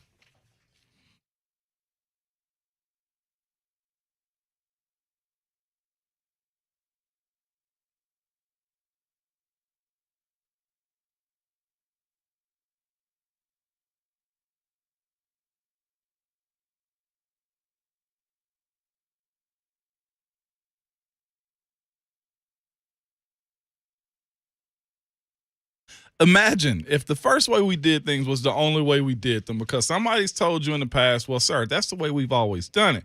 But that's what happens when it comes to selling your home. You got to list it and you got to keep it show ready, because you never know when somebody want to come through for a quick look. Or you have dozens of people marching through your home that may or may not be serious about buying your house. And this goes on and on until the right buyer comes along. Well, that's all ended now. And it's me, Ramon Foster, and I want to tell you what I did. I went to opendoor.com and I put in my address and home info, and I got an offer back in no time. There was no listings, no strangers, and no stress. Open Door gives you a real competitive offer in minutes. Just go to opendoor.com/WGFX and get your free offer. Open Door is a new way to sell without all the hassles of a traditional home selling. You'll know what you are getting. You can decide when you want to close. Go to opendoor.com/WGFX and get your free offer today. That's opendoor.com/WGFX. And offer eligibility varies. Open Door is represented by Open Door Brokerage, Inc., license 02061130 in California, Open Door Brokerage, LLC, and its other markets.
Welcome back, JMart and Ramon, 104.5 The Zone. Tomorrow, obviously, will be the final day to Smack Talk. We look forward to hearing from all of you, giving us score predictions and all that. Ask Mac if he thought it'd be close. I knew it's not like he's ever going to say it's a blowout. Just so you know, He's gonna never going to say call it a boat race. Yeah, he's a pro. I'm not. Mo's just a homer, so he's going to say what he says. You're right. I'm a homer here, right? You pro Titan or anti-Bengal? He's anti-Bengal. You know that answer. If I can be anti, so I don't offset it. I don't want two negatives making a positive. I go anti, so we're negative again. Is that okay? I don't even know what I don't know what I you're worked talking there. about. I worked it right. It sounded good. Felt right. It was good. Yeah, that's interesting. Yeah, Mac is a pro about it, and he's got to be. So let's have this discussion because we talked about it a little bit, and then it was mentioned by Dan Horde, who we had on. Look, we've been loaded for bear. Guess-wise, if you missed part of this show, you've probably missed something you want to hear. That's usually true, but maybe more so this week, especially if you're a Titans fan. Dan Horde, voice of the Bengals, Iron Eagle, who will be on a call, CBS. Just now, Coach Mack, obviously Steve Palazzolo, Pro Football Focus. All of them have been on the show today. But we talked about the idea of Chase versus Sewell and wide receiver versus offensive line. And look, if you can go get a wide receiver, that's more important than an offensive line. That's what I guess it was Horde said in his conversation. Yeah, he did say that. He apologized. I think when you look back, Sewell and Chase, you made the argument for Sewell. I kind of tended to agree with you a little bit. I think we all sort of did. And now I think you look at it, it's real easy to say, well, Chase was that good. This is the thing, though, too. Both of them will be fine. I do think that. The conversation that was given, because I remember having this about, I feel like it was Schwartz that we had on, because he was Team Panay Sewell also. Oh, yeah. As far as that pick goes, is the idea that, look, if you are going to get a wide receiver in the top 10, he needs to walk off the bus. He needs to put on the suit. He needs to put on the cleats and be a walking HOF. And that might be what Cincinnati has. So when you got a guy and your scouting department has been more right than wrong as of late, and it seems like Cincy has been more right than wrong as of lately with their picks, then you hit a home run with this type of situation. I was talking to Lucas a second ago. He was like, now, are we having that same conversation if it was Devontae Smith? And I was like, I mean, Devontae's size is the only thing. I know Chase isn't T. Higgins. He's not 6'4" or something like that. Devontae Smith's going to be very, very, very good. Now, I ain't saying that Devontae wouldn't have in this system, but Jamar Chase clearly is a head above his class when it comes down to receiving receiving skills. Well, think about this. What would you do if you were Detroit and it was your pick to make at that point? Would you take Penei or would you take Jamar Chase in that situation if you're the Lions? Because you got Penei Sewell, and he certainly had ups and downs. So learned did his way Jamar, though. Through. Right. True. Yeah. But what would the Lions say today?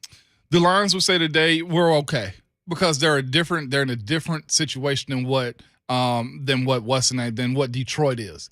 Detroit, remember, is using the borrowed quarterback, and I hate to call him that. Yeah, see, that's what I was gonna say. Is I think the Burrow factor is why this. They're it's gonna like grow a up perfect together. marriage. It's like I know you went and grabbed ETN for Trevor Lawrence. Yeah, but it's a little bit different. If you had his number one wideout, like you think about this, how in the world is Jacksonville not grab Amari Rodgers when he's still sitting there until the third round? And you could have probably used a pick on him.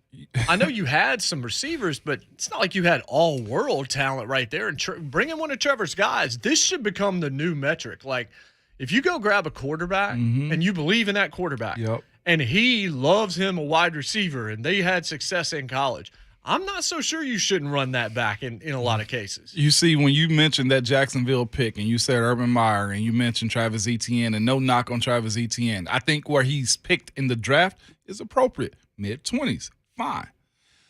But I balled my fist up because of that reason right there. They had an opportunity to go get a down-the-field threat also. I think Jacksonville is a better team on paper than they were coached to be this year. Oh, I agree with that. You know what I'm saying? And that's my issue with them going to get that running back when you had James Robinson already. Now, again, it depends on where you are, but that measurement of what you're saying, that standard that you said moving forward, as far as you got a young wide receiver or you got a quarterback young enough to actually grow with the receivers, that's a different situation to be in. You know what I'm saying? Like Tannehill, cool, fresh, new start. What does he need? A receiver. Who do you go get? A.J. Brown. And then on top of that, the same point that we've been making about, JMart, elevating T. Higgins and stuff like that. Well, that was the big talking point this offseason. Well, who's going to complement AJ? Then you go get Julio. You had other guys in the fold that were good enough, and like Johnson and who went to Josh Reynolds. You try to find guys that can complement them, and that to me is a good recipe, but you got to be in a position. Like if you already got a veteran quarterback or somebody, or you got most of your team set, then that's one thing. I think that's what Detroit is going to. Okay, we're going to build this thing left to right, and we'll pick and play wherever we have to. I don't think Goff's going to be there for a long time, but they'll have a left tackle that's seasoned. They'll have a part of. They got a center that's really good.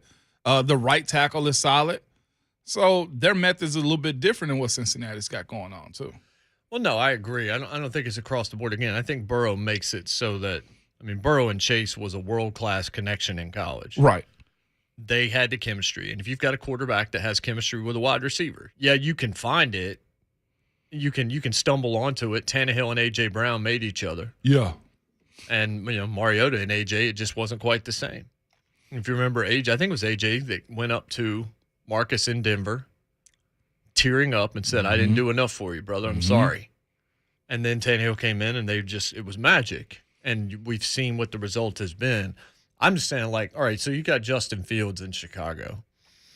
I don't know what's going to happen with Allen Robinson. I don't know what's going to happen with everything else. But, Chris Olave's sitting there.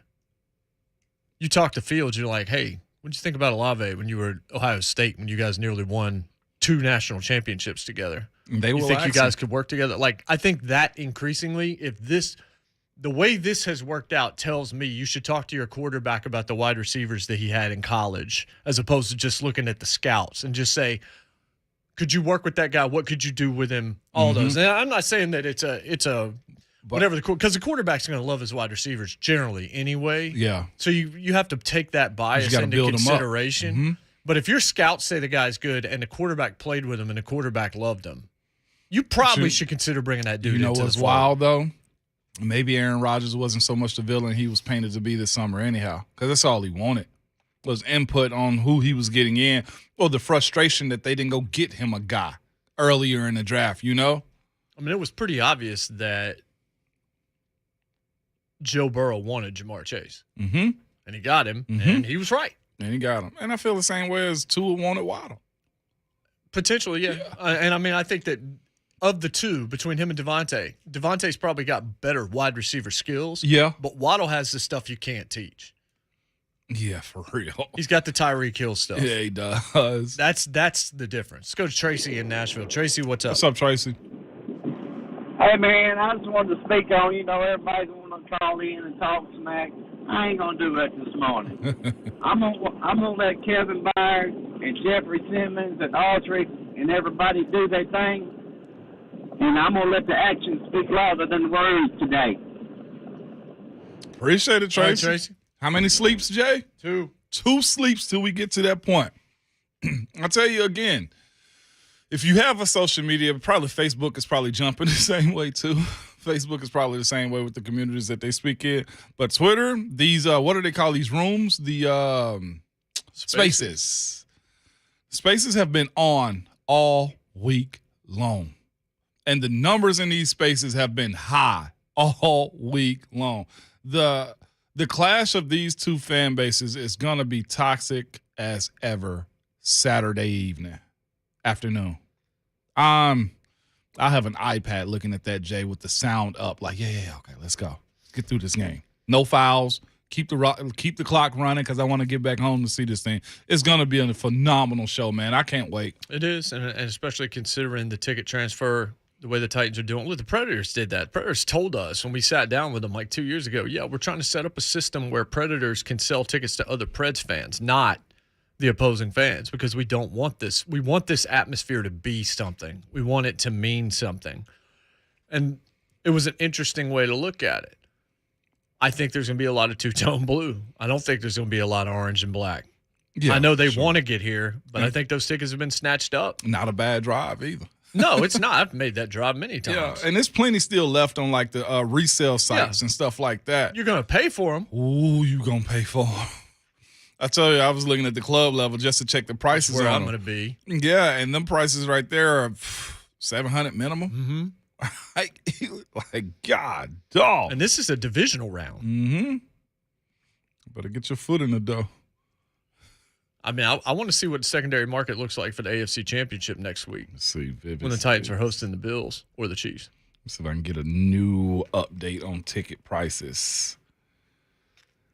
I'll get that. And parking passes up through the roof, too. I wish I had a parking pass. Mm. I would kill for a parking pass. Oh, sound like murder, Jay.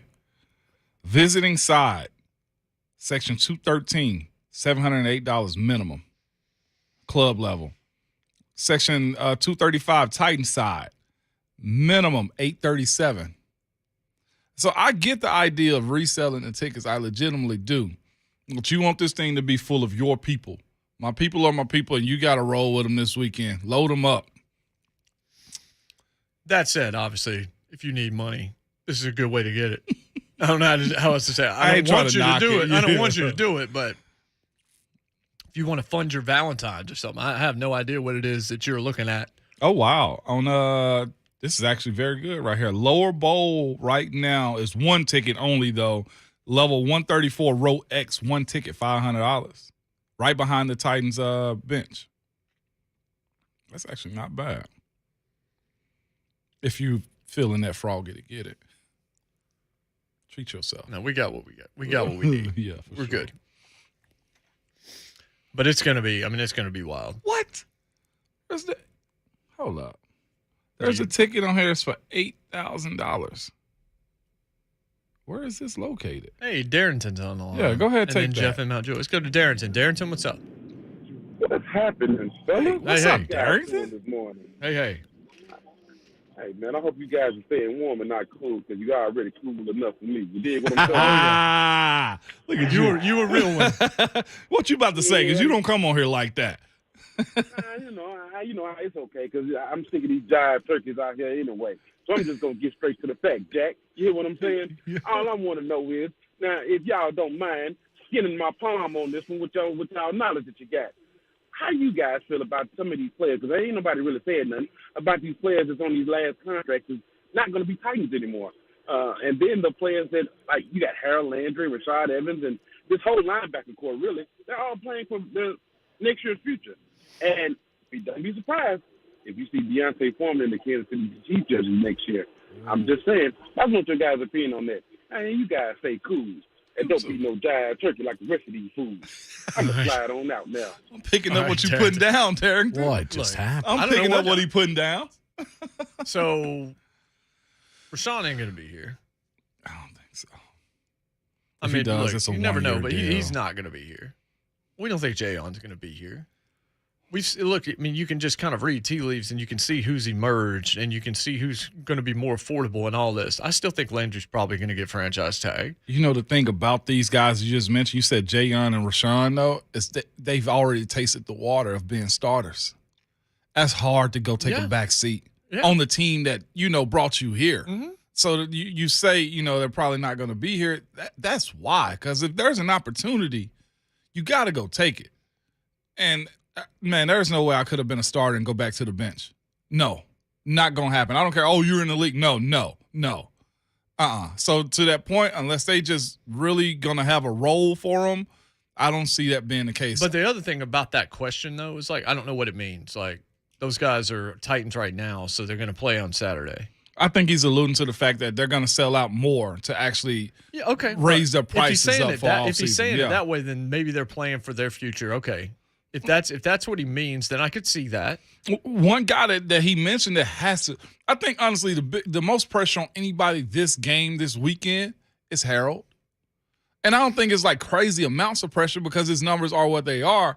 But as far as his production, the latter half of the season, it's kind of just been idling. You're talking about defensively? Defensively for Harold Landry. I think without question the guy with the most pressure in a Titans uniform Saturday is Tannehill. You think it's Tannehill? Absolutely. Because he's constantly having to overcome his own last name and his own history in Miami. But to him, I don't think there's pressure because he don't care about it. Like that's like Harold cares he goes out about there and it screws right up, now. I bet he will care about it. Well, of course, that's almost anybody at this point. But I think Harold, I think Ryan Tannehill just simply doesn't care about that pressure. I think he's okay with get the ball out of my hands. You go do what you got to do in this game. He may not be focusing on it, but that doesn't mean that he doesn't have the most pressure on him. It may be there. He just may be able to block it out and have no problem. But it's there. It's there. So as far as Harold goes.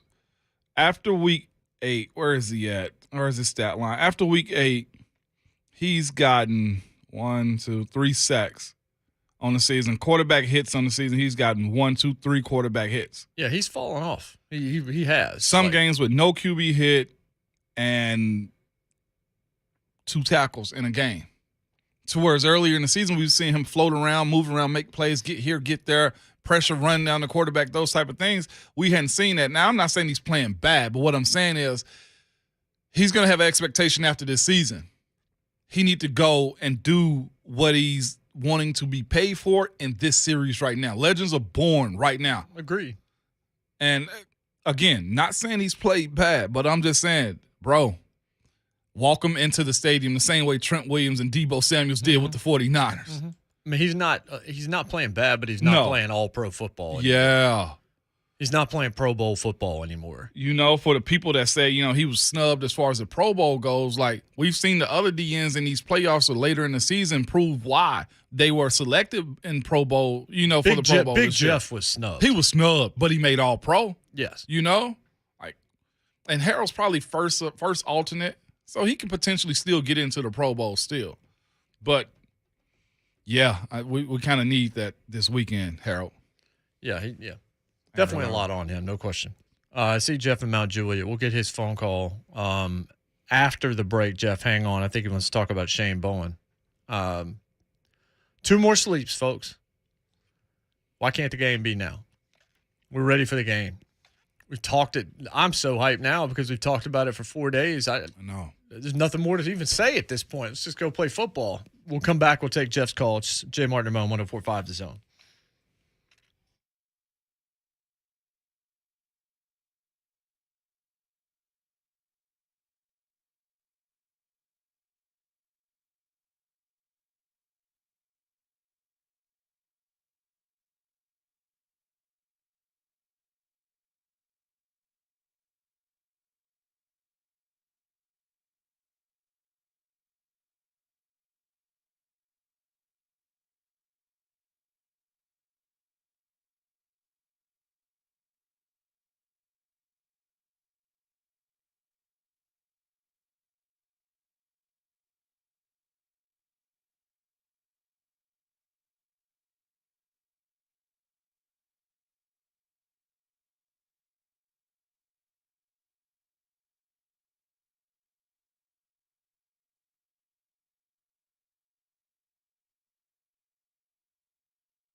We are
Derrick Henry may have his cake and eat it too if he's able to go the distance on Saturday. That was pretty good. Thank you. I do this for a living. I don't compliment you often, but that was pretty good. Name of the band is Cake. Name of the song is The Distance. Ramon Foster. Eat more eggs. I ate eggs in the last segment. Love eggs, Me man. too, man. Big fan of eggs. I just can't do dippies. I don't like dippy eggs either. I just like scrambled egg. I'm a scrambled egg guy. Scrambled eggs and omelets. Yep. Scrambled eggs, yep. I have a fried hard. Hard-boiled eggs. I'll have those. Oh, I eat hard boils all the time, yeah. I don't eat the yolks. I just eat the whites.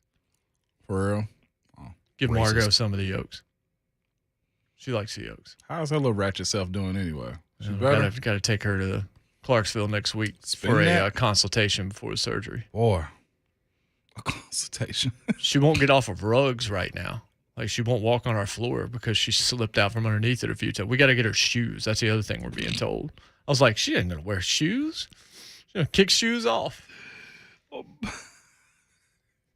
Apparently, our wooden floor is just too Wooden? Is it too funny? nice? Your floors are too nice? No. Yes, They're ketchup just on slick. eggs. I'll pass. Cheese on eggs. Okay. Jeff in Mount Juliet. Jeff, what's up? What's up, guys? Hey. So I was just thinking, last year, Shane Bowen's defense, let's just call it what it was trash.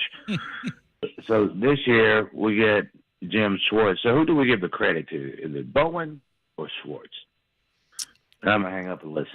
The answer is Bowen because he's the one that's defensive coordinator. If you want to credit Schwartz, you're just doing it because you think something is true. If it's true behind the scenes, then it still doesn't matter because Shane Bowen's the defensive coordinator. He's the one that's going to get looked at for open jobs if there are any. I don't think this year, but maybe next year if they do this again. The same way with musicians. Like, Tim McGraw might write it, but somebody else will help him out with something. But guess who gets the credit? Tim McGraw does. Yeah. You I know? mean, Chris Stapleton, before Chris Stapleton released Traveler. Yeah. He wrote a ton of songs for a ton of artists, but they won Grammys, and he sat in the background. Yeah. He was in the liner notes, and he was in the Steel Drivers, and then he was like, you know what? I'm going to sing them myself. Yeah, and as much as, you know, we pretty much trash Shane last year, let's just call that what it was, because the defense was just that bad, though. You got to give him his flowers, too. And by the way, one of the differences is you made some bad free agent moves last year, and you did the opposite this year. You went from Vic Beasley and Jadeveon Clowney to Danico Autry and Bud Dupree. See what I'm saying? Those things matter. Now, I think what he was trying to do last year could have worked out, but think about where Bayard was last year compared to this one. No Christian Fulton, really. You know what I'm saying? Nobody on the other side. You lose guys in the secondary this year, and you still revamp it. Like, I'm going Shane Bowen. And it ain't one of those, let's give him his flowers situation. Like, no, this man is calling this game. Remember what Robert Mays said to us yesterday? One of the most interesting things that I think he Yep. said in that conversation was that nobody uses more varied coverages than the Tennessee Titans do. That they used to had over 100 snaps in each category in coverage. yes. Yeah. 1, 2, 3, and 4 zone. Yes. Yeah. Like, that says a lot. I think that's his brain trust that's putting that together. Now, again, does Schwartz come to him and say, hey, I've done this against these guys. I think it'll be good if you incorporate. Okay. Is he finna get 100 on this test? Or is he about to get credit? No. I mean, that's real close to giving Eddie George the credit for Derrick Henry's stuff. There we go. So who's running? Is it Derrick or is it Eddie? It's Derrick. Yeah.